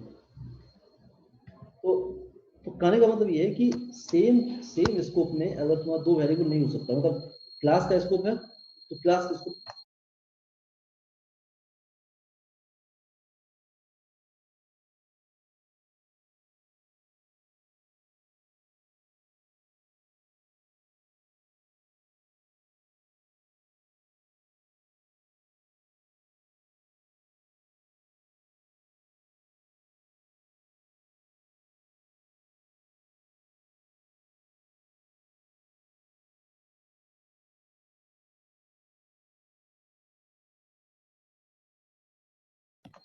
हाँ हेलो, हाँ तो यहाँ पे तुम्हारा क्या होता है कि जब भी जो सेम स्कोप में, जैसे क्लास सेम स्कोप में, इसके अंदर सेम नाम का वेरिएबल नहीं हो सकता है। तो देखो कंपेयर, यहाँ पे तुमको जो डिफरेंस है वो कंपैरिजन फेज और लिंकिंग फेज का। अब अगर मान लो कि जैसे x डॉट h यहाँ पे दो बार इंक्लूड होता है, दो बार छोड़ो, x डॉट h को छोड़ो, y डॉट h को, किसी को तुमने अगर यहाँ पे, अरे यार नोट को तो बड़ा इशू है यार, सही कंफ्यूजन। अगर हमने यहाँ पे x डॉट h लिया,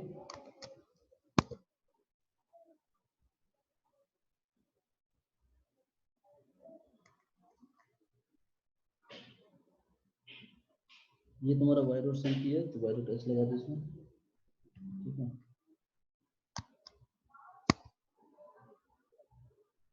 ये तुम्हारा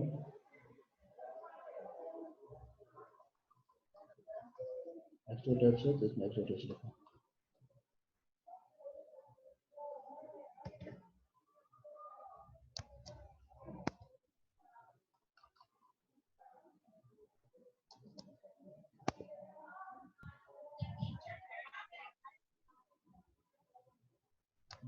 यहाँ पे एक चीज और ध्यान देने वाली चीज है, तो हम एक्स डॉट एच इंक्लूड कर रहे हैं, वो एक्स डॉट एच या वाई डॉट एच तो सारे फाइल में करेंगे। मतलब ऐसा नहीं कि मतलब उसके अंदर जो रिक्वायरमेंट है, जैसे एक्स जैसे वाई डॉट सीपी है, तो वाई डॉट सीपी में हम जिस चीज को यूज कर रहे हैं वो क्या है, क्लास वाई। क्लास वाई कहाँ डिफाइंड है, वाई डॉट एच, तो वाई डॉट एच इसमें चाहिए, तभी तभी इसका कंपाइलेशन आगे बढ़ेगा। अब हमने यहाँ पे जैसे मैंने बताया कि सारा सोर्स फाइल इंडिपेंडेंटली कंपाइल होता है, तो यहाँ पे वाई डॉट एच दे दिया, तो इसका मतलब ये नहीं कि दूसरे सोर्स फाइल में नहीं देंगे, तो सारे जगह जाए जहां भी वो क्लास वाई यूज होगा वहां पे वाई डॉट एच इंक्लूड होना चाहिए, डायरेक्टली या इनडायरेक्टली।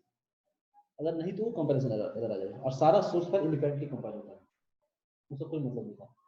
अब यहाँ पे प्रॉब्लम आई कि ये तुम्हारा कोड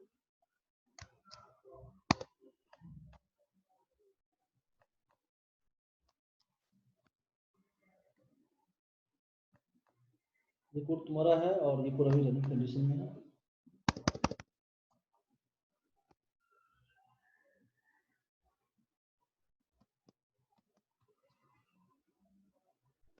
कोड रन कर रहा है प्रोसेस, ठीक है।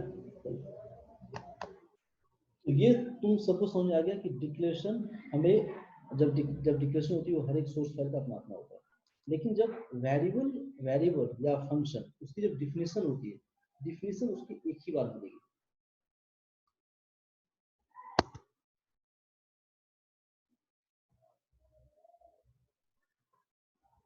देखो यहाँ पे अगर मैंने इंटीजर x डिफाइन कर दिया, इंटीजर मान लो p डिफाइन किया, ठीक है, तो अब ये p तुम्हारा डिफाइन है,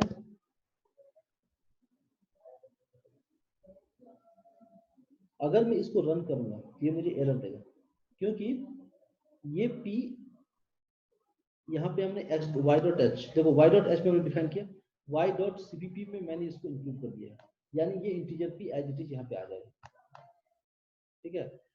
अगर यहाँ हमारे पास सिर्फ एक ही फाइल होती है, मान लो y डॉट cpp होती जिसमें मेन फाइल मेन लिखा होता, तो हमको ये एरर नहीं शुरू करता, क्योंकि ये एक ही बार आया। लेकिन अगर यही y डॉट h तुम्हारा मेन डॉट cpp में भी डिफाइन हो गया, ठीक है। एक मिनट यार,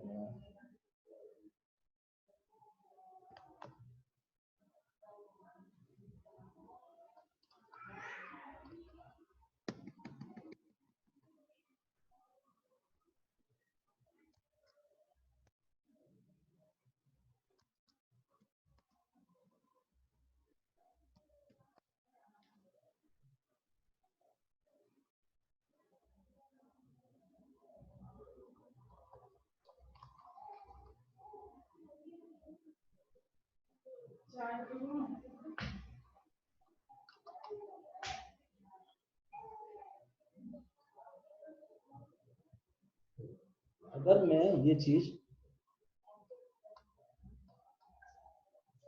यहाँ लिखूं,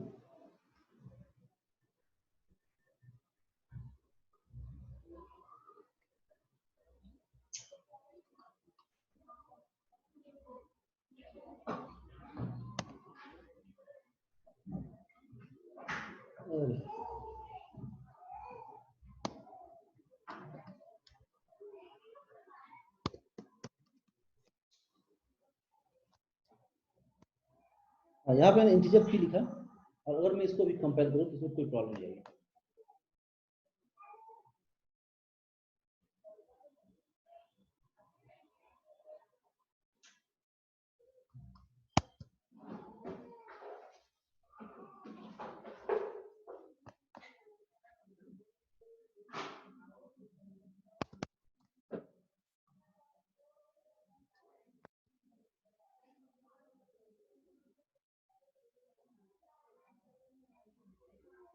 रीडिफिनेशन ऑफ पी बता रहा हूँ। रीडिफिनेशन क्यों हुआ, तो हमने पी कहीं और भी दिया है क्या?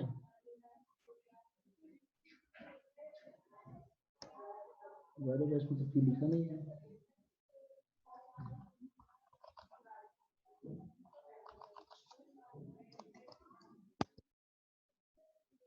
सेव नहीं किया।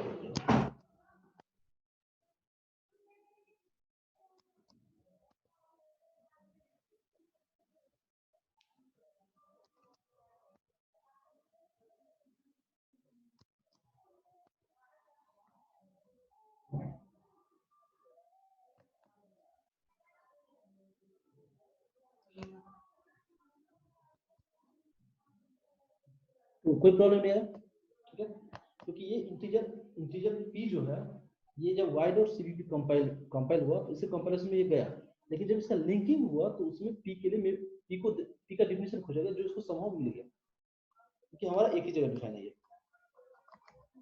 अब देखो, अब यहाँ पे अगर मैं यही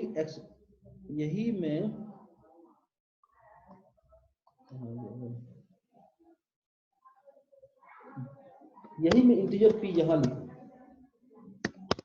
तो क्या ये एरर देगा कि नहीं देगा? अब तुम लोग मुझे बताओगे ये पी एरर देगा कि नहीं देगा? मैंने जो यहाँ पे लाइन लिखी है,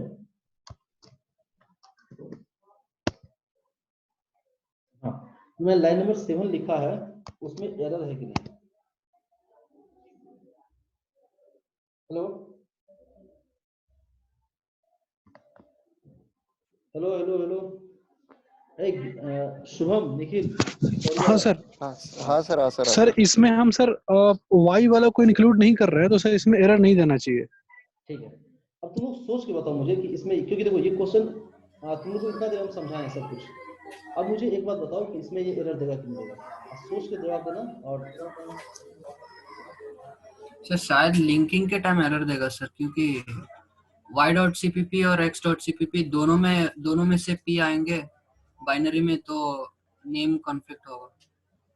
हाँ, क्योंकि ये देखो, ये जो इंटीजर p है वो ग्लोबल स्कोप में है। अगर किसी फंक्शन के अंदर होता तो एरर नहीं दिखाता, लेकिन ये दोनों ग्लोबल स्कोप में है, y के भी ग्लोबल स्कोप में है, x के भी ग्लोबल स्कोप में। डिफिनेशन इसको वहां भी मिली, डिफिनेशन यहाँ भी मिली, कोई ये नहीं है। y.cpp अलग से कंपाइल हुआ, x.cpp अलग से कंपाइल हुआ, इस दोनों का कंपैरिजन फर्स्ट क्लास हो जाएगा।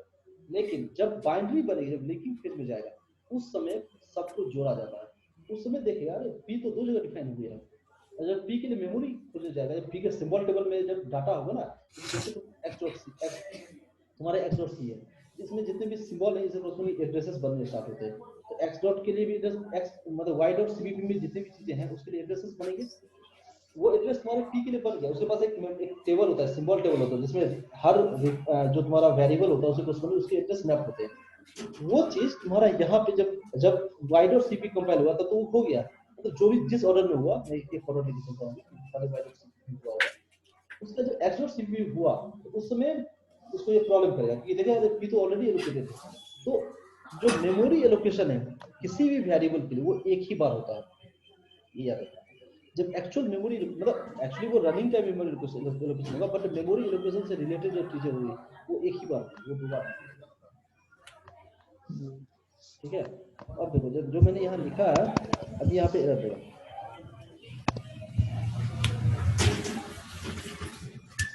कौन सा एरर दिया तुमने? एरर को करो।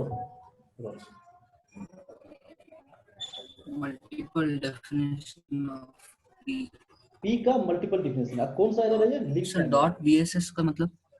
डॉट bss होता है बेस सेगमेंट होता है, ठीक है, जिसमें लोकल, यार तुम लोग यार bss नहीं पता है? bss होता है जिसमें स्टैटिक और ग्लोबल वेरिएबल जाता है, ठीक है। ओके बेसिक सेगमेंट तो बेसिक सेगमेंट के बारे में पढ़ना, ठीक है। bss जो होता है तुम्हारा वो जो स्टैटिक और लोकल वेरिएबल होते हैं वो तुम्हारे bss के अंदर जाते हैं, स्टैटिक और ग्लोबल वेरिएबल्स।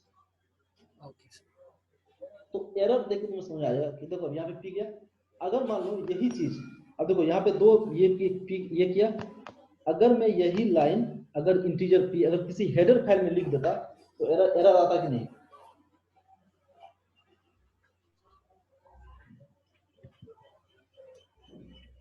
हेलो सर समझा नहीं सर। अगर यही पी अगर हम किसी हेडर फाइल में लिखते हैं, मान लो कि x.cpp है यहाँ पे, ठीक है, मतलब क्लास के अंदर या ग्लोबल स्कोप में? नहीं ग्लोबल स्कोप में क्लास में तो चले जाएगा,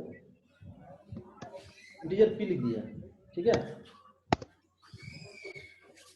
लिख दिया यहाँ पे,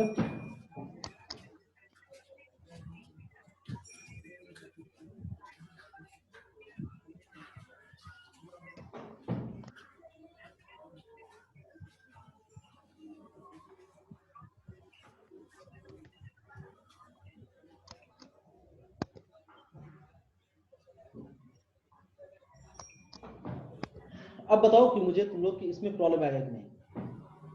सर इसमें भी बाइनरी के टाइम में प्रॉब्लम आएगा सर, मतलब बाइनरी नहीं, लिंकिंग एक्स डॉट सीपी, हाँ लिंकिंग टाइम, मतलब एक्स डॉट सीपीपी तो हो जाएगा सर, लेकिन उसका जो भी ये है ना सर कोड, जब वो डॉट सी मतलब एग्जीक्यूटेबल में जाएगा, तब मेन डॉट सीपीपी में भी एक्स डॉट एच इंक्लूड कर रहे हैं और एक्स डॉट सीपीपी का भी पी आ रहा है, तो दोनों तरफ से पी आ रहा है। तो शुभम, अब अनुभव, सौर्या, एग्री हो इस बात पे? हेलो। हाँ हेलो। बताओ, जो निखिल बोला है समझ आया? हाँ सर। सर लगता तो है सर एरर आएगा। लगता नहीं आएगा, ठीक है, जो पहले मैंने लिखा था ना वही चीज अभी है। देखो पहले जो लिखा था मैंने क्या बोला कि header file as it is copy हो जाता है सोर्स फाइल में, जहाँ पे तुमने हैश इंक्लूड y(x.h) लिखा, वहाँ पे x.h का पूरा कंटेंट उस पे कॉपी हो जाता है, ठीक है। तो जो तुमने इंटीजर पी लगा, मैंने इसलिए मैंने तुमको पहले सी फाइल में करके दिखाया, मैंने x.cpp में भी कर दिया, y.cpp में भी कर दिया, दोनों मैंने इंटीजर पी कर दिया, एरर आ गया ना, मल्टीपल डेफिनेशन आ गया ना। अब मैंने हेडर फाइल में कर दिया, तो ये हेडर फाइल दो जगह इंक्लूड होती है, एक x.cpp में, एक main.cpp में, तो ये इंटीजर पी दो बार आ जाएगा, आएगा ना? हाँ समझ आया? हाँ सर। अब अभी मैं कंपाइल करूंगा तो अभी भी तो सर ऐसे अगर हो रहा है तो अगर हम किसी हेडर फाइल को अगर 2 बार हम इंक्लूड करें फिर भी तो एरर आना चाहिए ना। इस हेडर फाइल को, जैसे कोई हेडर फाइल है सर, जैसे कि y को, सर y एक हेडर फाइल है y.h, उसको सर हम 2 बार इंक्लूड करें, हैश इंक्लूड y.h, फिर से लिखे हैश इंक्लूड y.h, उसमें तो उसमें भी आ तो सर ये, जाएगा, उसमें आ जाएगा। तो सर वही पूछ रहे हैं सर, वो इस हिसाब से तो सर आना चाहिए ना फिर तो। देखो उसमें उसमें उसमें नहीं आएगा, ठीक है, उसमें इसलिए नहीं आएगा क्योंकि उसमें वो जो अंदर का कंटेंट है ना वो बाईपास हो जाएगा। देखो बाईपास हो जाएगा। हाँ, जैसे कि मैं तुम्हें सिंपल सा बताता हूँ, क्योंकि जैसे सर बाइनरी सर 2 बनेगा ना, तो सर बाइनरी तो दो बार बनेगा उस हेडर फाइल के लिए, और दोनों में पी होगा। हाँ वही मैं कर रहा हूँ तुमको कि तुमने यहाँ पे गया, यहाँ पे तुम लिखा y.h 2 बार लिख दिया, नहीं x.h में लिखा है ना, वो तुमने 2 बार लिख दिया, ठीक है। तो जब main.c कंपाइल होगा, फर्स्ट टाइम, ठीक है, तो x.h इंक्लूड होगा, इंटीजर पी इसको मिल जाएगा। लेकिन जब दूसरी बार इंक्लूड होगा तो यहाँ पे हैश इफ एंडेड जो लिखा है वो बाईपास कर देगा ना पूरा कोड। अच्छा, तो सेम तुमने नहीं चलेगा, लेकिन हाँ अगर तुमने डिफिनेशन दिया तो क्योंकि सोर्स जो प्रोजेक्ट होता है उसमें मल्टीपल हेडर फाइल होते हैं, मल्टीपल सोर्स फाइल होते हैं, तो ये टकराने के प्रोबेबिलिटी बढ़ जाता है, ठीक है। हाँ ये समझ आ गया? अब यही चीज तुमको होता है कि जब हम, अब मान लो कि तुम्हारा ये हो गया, ठीक है, ये बहुत ही अच्छा कॉन्सेप्ट है जो मैंने भी बताया है, ठीक है। आप इसी को बताने के तुम्हें पूरे हिस्ट्री में बतानी पड़ी इतना अच्छे से कि हाँ मतलब ये सब चीजें होती है। अगर मान लो कि अब मैंने इसको स्टैटिक बना दिया, ठीक है, ठीक है, अब इसको स्टैटिक बनाया तो इसमें क्या सब मुझे करना पड़ेगा? पहले एक बात बताओ, क्लास के अंदर जो स्टैटिक बनाते हैं उसमें उसका मतलब क्या होता है? सर उसकी वैल्यूज पूरे प्रोग्राम के लिए चेंज नहीं होती है, मतलब एक ही वो मेमोरी को बार बार यूज करता है, नई नई मेमोरीज नहीं क्रिएट होती है। सही बोला। ये जो तुमने बताया ना अनुभव, ये हाँ स्टैटिक जो सी लैंग्वेज में होती है उसके बारे में तुमने बताया, स्टैटिक Okay. जो, क्योंकि मैंने जो प्रोजेक्ट पूछा था कि स्टैटिक क्लास के अंदर जब लिखते हैं उसका मीनिंग क्या होता है।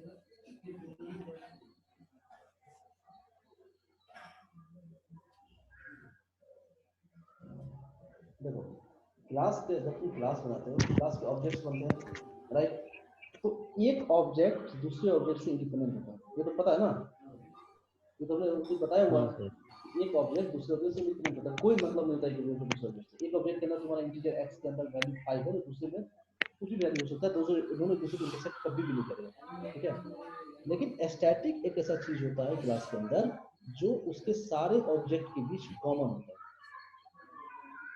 अगर x का दो ऑब्जेक्ट है, ठीक है, x1 और x2, अगर एक ने x1 ने अगर इसकी वैल्यू रोल नंबर की वैल्यू 5 करी, तो x2 को भी वो 5 ही दिखेगा। समझ आया?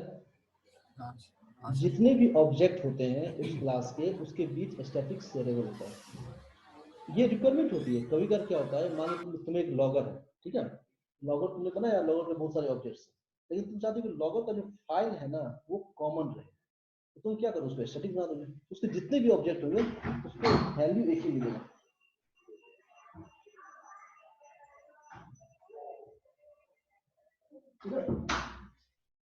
समझ आ गया? स्टैटिक जो होता है वो शेयरेबल होता है अक्रॉस द ऑब्जेक्ट, जितने भी ऑब्जेक्ट्स होते हैं, ठीक है।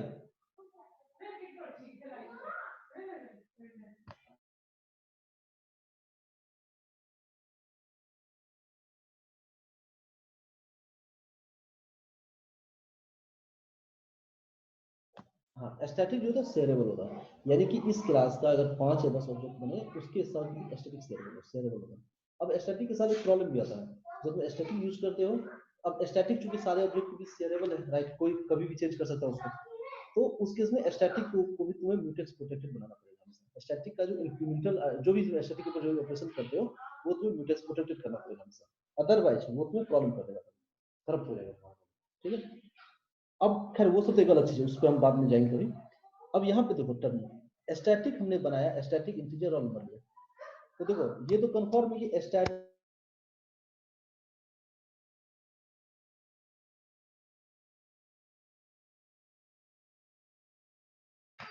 हेलो हेलो हाँ हेलो हाँ सर। हाँ, अब देखो स्टैटिक का तो क्लियर हो गया कि स्टैटिक हमारा सारे ऑब्जेक्ट के बीच कॉमन शेयर होगा, ठीक है। अब इसके प्रॉब्लम्स भी आते हैं कि तुमने स्टैटिक बनाया, अब मान लो 50 ऑब्जेक्ट है, 50 ऑब्जेक्ट स्टैटिक को एक्सेस कर सकता है और वैल्यू एक दूसरे को मतलब जैसे किसी ने चेंज किया तो दूसरे को अपडेटेड वैल्यू दिखेगी। इस केस में स्टैटिक वैल्यू हमेशा म्यूटेक्स प्रोटेक्टेड होना चाहिए, यानी वो क्रिटिकल सेक्शन बन जाता है, क्योंकि एक ने चेंज किया दूसरा अपडेट कर रहा है, दूसरा अपडेट किया तीसरा चेंज कर रहा है, तो वो स्टैटिक के ऊपर हर कोई खेलते रहता है, ठीक है। तो वो हमेशा म्यूटेक्स प्रोटेक्टेड होना चाहिए। तो जब तुम प्रोग्राम लिखोगे तो स्टैटिक आने का रिक्वायरमेंट पड़ रहा है तो उसको म्यूटेक्स में रखिए। अगर तुम्हारा मल्टी थ्रेडिंग एनवायरनमेंट है, तो अगर सिंगल थ्रेडेड है तो ऐसे चलेगा। मल्टी थ्रेडिंग एनवायरनमेंट में प्रॉब्लम है तो उसमें म्यूटेक्स प्रोटेक्टेड बनाना पड़ेगा। अब यहाँ पे कॉन्सेप्ट देखो, ध्यान से सुनो। स्टैटिक जब हमने बनाया तो हमने बोला इसको क्या कि स्टैटिक है तो सारे ऑब्जेक्ट के बीच ये शेयर हो, ठीक है, स्टैटिक वेरिएबल। अब शेयर होगा इसका मतलब क्या हुआ कि जब पहला ऑब्जेक्ट क्रिएट होगा, फर्स्ट ऑब्जेक्ट क्रिएट होगा इसका, वो इस वैल्यू को एक्सेस कर सकता है, रोल नंबर एक्सेस कर सकता है ना, जब क्योंकि स्टैटिक जो है वो हर एक ऑब्जेक्ट के बीच शेयर है, करेक्ट। तो जो पहला ऑब्जेक्ट क्रिएट, सबसे पहला ऑब्जेक्ट ऐसे क्रिएट होगा वो इस वेरिएबल को एक्सेस कर सकता है ना। और स्टैटिक को एक्सेस करने के लिए कुछ नहीं करना पड़ता है, स्टैटिक को एक्सेस करने के लिए ऑब्जेक्ट भी नहीं चाहिए, ये पता है ना। स्टैटिक वेरिएबल को एक्सेस करने के लिए ऑब्जेक्ट क्रिएट करने का काम ही नहीं पड़ता है।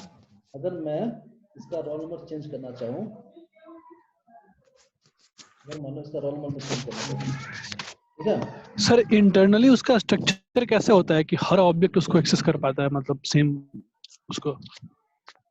मैं बता दूंगा, वो बता रहा हूँ। उसका अंदर कुछ रॉकेट साइंस नहीं होता, वो सिंपल सा ही होता है, मतलब और वो एक मैकेनिज्म है, मतलब एक स्टैटिक का रिक्वायरमेंट है। स्टैटिक जब हम बनाएंगे तो सारे ऑब्जेक्ट शेयर होगा, यानी कि वो जब क्लास का मैकेनिज्म होता है ना, मतलब मेमोरी मैनेजमेंट, उसमें वो एक ऐसी मेमोरी लोकेट करता है जहाँ पे सारे स्टैटिक को रखता है, ठीक है। और उसके लिए वो और जो भी ऑब्जेक्ट्स होते हैं जब तुम एक्सेस करते हो ऑब्जेक्ट के थ्रू, मतलब एक्चुअली क्या होता है स्टैटिक के लिए ना ऑब्जेक्ट चाहिए ही नहीं। जैसे मैं अगर मैं सपोज करूं मैं इसका एक्सेस करना चाहता हूँ रोल नंबर, ठीक है, तो रोल नंबर एक्सेस करने के लिए मैं लिखूंगा एक्स कोलन कोलन रोल।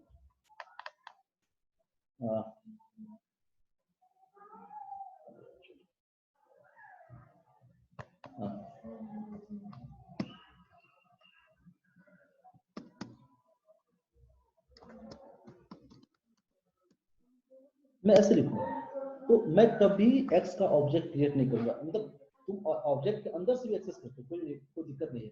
तुम्हारा मान लो कि डिस्प्ले फंक्शन है, डिस्प्ले एक क्लास है, अच्छा ये फंक्शन है क्लास का, ठीक है, इसके अंदर भी तुम एक्स को ये रोल नंबर को एक्सेस कर सकते हो अगर स्टैटिक है।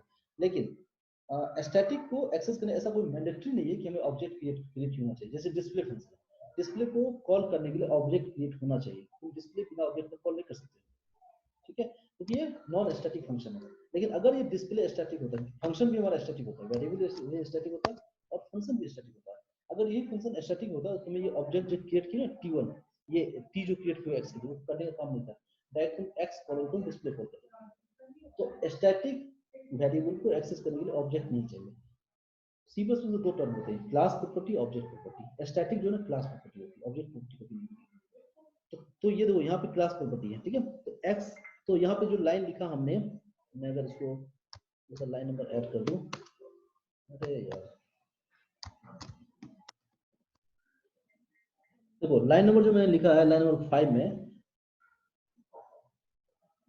वहां पे मैंने x कॉलम को रोल नंबर कर दिया और इक्वल टू 10, वो परफेक्ट लाइन है, कोई प्रॉब्लम नहीं है, वो लाइन ऐसे चलेगा कि स्टैटिक है, स्टेबल है। अब कॉन्सेप्ट आता है देखो ये कि स्टैटिक जब मैंने बनाया इसके अंदर, तो यानी कि स्टैटिक को मेमोरी चाहिए। देखो अगर ये इंटीजर होता ना, जैसे कि क्लास y में, देखो क्लास y में इंटीजर रोल नंबर है, तो इस इंटीजर के लिए मेमोरी कब एलोकेट होगा, वो इसका ऑब्जेक्ट डिसाइड करेगा। जब हम y का ऑब्जेक्ट बनाएंगे तब ये मेमोरी एलोकेट करेगा, करेक्ट। लेकिन ये स्टैटिक है, स्टैटिक ऑब्जेक्ट नहीं चाहिए, क्लास x में स्टैटिक ऑब्जेक्ट नहीं चाहिए। मैंने इंटीजर y लिखा, इंटीजर मेन लिखा, मेन के अंदर मैं अगर x का ऑब्जेक्ट नहीं क्रिएट करूं, तो ठीक है, मैं नहीं क्रिएट करूं तो भी मैं x colon colon roll number equal to 10 लिख सकता हूं, और इसको मैं प्रिंट करके भी देख सकता हूं। मुझे कोई ऑब्जेक्ट क्रिएट करने का काम नहीं है, क्योंकि स्टैटिक है। तो स्टैटिक अगर है तो इसको ऑब्जेक्ट नहीं चाहिए, तो यानी कि इसको जब भी तुम स्टैटिक लिखोगे यानी कि इसको मेमोरी चाहिए। जैसे तुम इंटीजर x लिखते हो, इंटीजर x लिखने का मतलब क्या होता है कि x को मेमोरी, तुम बोलते हो कि ये x है, ये इंटीजर डाटा टाइप का है और इसको ये मेमोरी मिलेगा। तुम्हारे कोड में इसको मेमोरी मिलना चाहिए।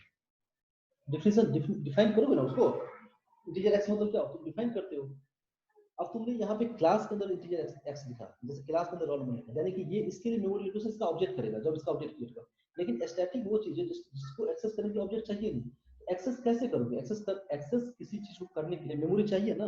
यहाँ पे तुमने दिखा है लाइन नंबर 5 में x colon colon roll number, यानी ये क्या कर रहा है कि x क्लास के अंदर रोल नंबर जो वेरिएबल है, यानी वेरिएबल का मतलब है कि मेमोरी एड्रेस है, उस मेमोरी एड्रेस पे 10 लिख रहा है। अगर उस मेमोरी एड्रेस पे 10 लिख रहा है तो वो मेमोरी एड्रेस डिफाइन होना चाहिए ना। समझ आ रहा है जी? हेलो सर ये लास्ट वाला सर थोड़ा फिर से बोलिए 2-3 लाइन से। हाँ मैं ये बोल रहा हूँ, जैसे तुम इंटीजर x लिखते हो, इंटीजर x लिखने के साथ मतलब क्लास के अंदर नहीं, मतलब ग्लोबल तुमने इंटीजर x लिखा, इंटीजर x में क्या होता है, x के लिए मेमोरी लोकेट होती है।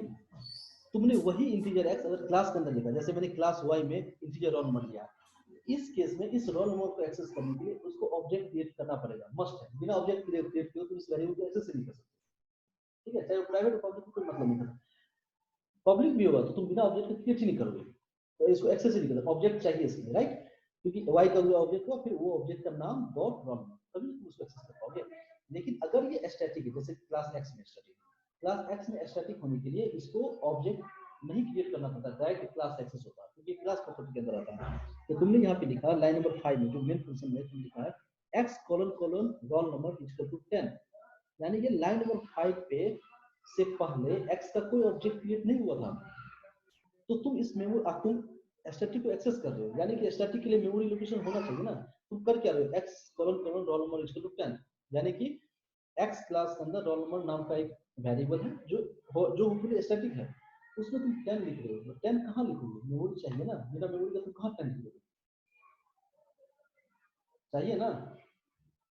तो यानी कि इसकी डिफिनेशन चाहिए। स्टैटिक जब भी हम बनाते हैं तो उसकी वो डिफिनेशन मांगता है।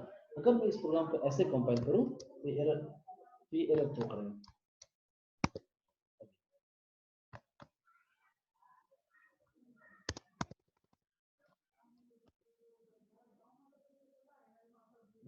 यहाँ पे एक्स कॉलम रोल नंबर नहीं मिला, अनडिफाइंड डिफरेंस बता दिया। तो स्टैटिक जब तुम इसके अंदर करोगे, ठीक है, देखो यहाँ पे एक चीज और देखो, एरर पर हो एक बार, एरर में ये नहीं लिखा है कि रोल नंबर अनडिफाइंड, ये नहीं मिला इसको, मतलब ये लिख रहा है अनडिफाइंड डिफरेंस, ये नहीं मिला है कि ये डिफाइन नहीं मिला। देखो ये देखो, ये अनडिक्लेयर नहीं लिख रहा है, दो एक अनडिक्लेयर, अनडिक्लेयर मतलब डिक्लेयर नहीं है, लेकिन वो इसको पता है, इसने अनडिक्लेयर नहीं कर दिया है, इसको पता है कि वो स्टैटिक है, ठीक है, वो स्टैटिक है, इसीलिए लिंकिंग टाइम एरर दिखा रहा है तुमको, अनडिफाइंड डिफरेंस, यानी कि उसको डिफिनेशन चाहिए।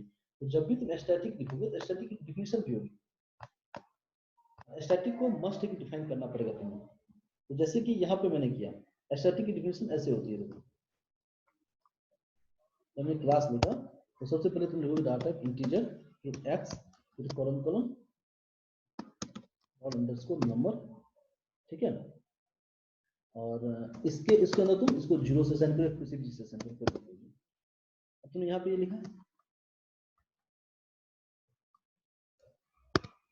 और मैंने इसको यहाँ पे ये कर दिया, क्योंकि ये लाइन अभी नहीं चलेगी, क्योंकि इसको नीचे लिखना पड़ेगा अपने क्लास पर। अभी भी इस पे प्रॉब्लम है, अभी इसको रन करोगे तो अभी इसको डिफरेंस मिलेगा, बट मल्टीपल डिफरेंस आ जाएगा। अब देखो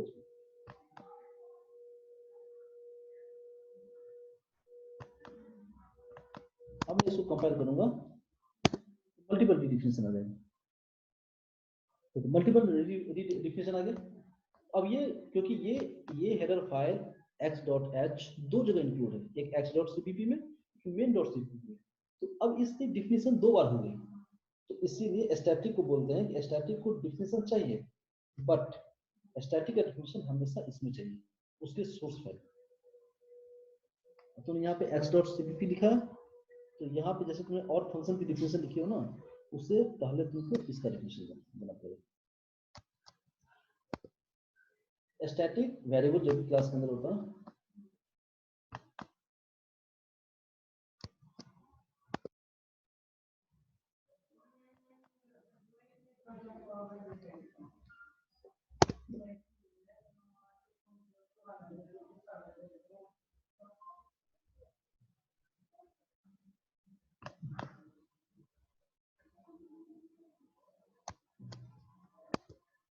वो एक्चुअली मैंने सेव नहीं किया हुआ, ठीक है।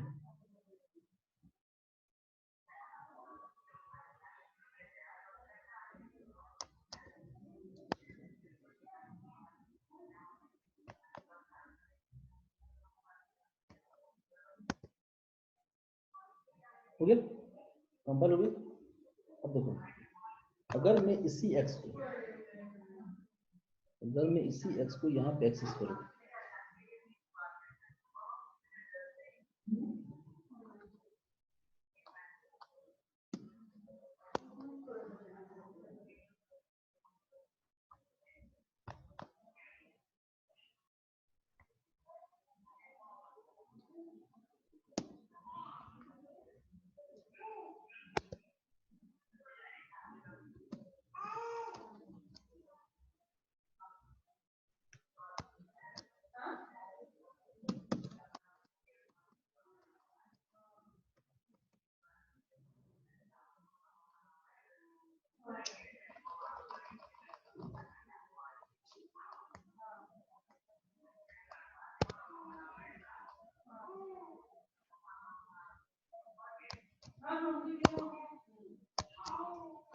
देखो मैंने स्टैटिक को अलग से इनिशियलाइज किया और उसको एक्सेस कर रहा हूँ ऑब्जेक्ट में, तो मुझे ये इस ऑब्जेक्ट में इसकी वैल्यू 10 मिलेगी।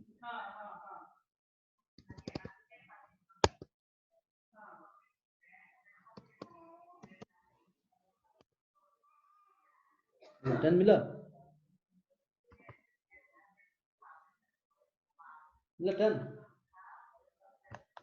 मैंने इसको ऑब्जेक्ट के थ्रू इनिशियलाइज नहीं किया, मैंने ऑब्जेक्ट से बाहर इसको इनिशियलाइज किया और ऑब्जेक्ट के अंदर एक्सेस कर दिया। तो स्टैटिक वेरिएबल सारे ऑब्जेक्ट के ये अप्रोच शेयर होता है। और ये स्टोरी जो मैंने 2 दिन का मीटिंग लिया है, ये स्टार्ट भी ऐसी हुई थी, क्योंकि शायद निखिल को ये प्रॉब्लम आया था। निखिल ने स्टैटिक वेरिएबल लिया था, समहाउ वो स्टैटिक वेरिएबल को हेडर फाइल में ही डिफाइन कर दिया था। ठीक है,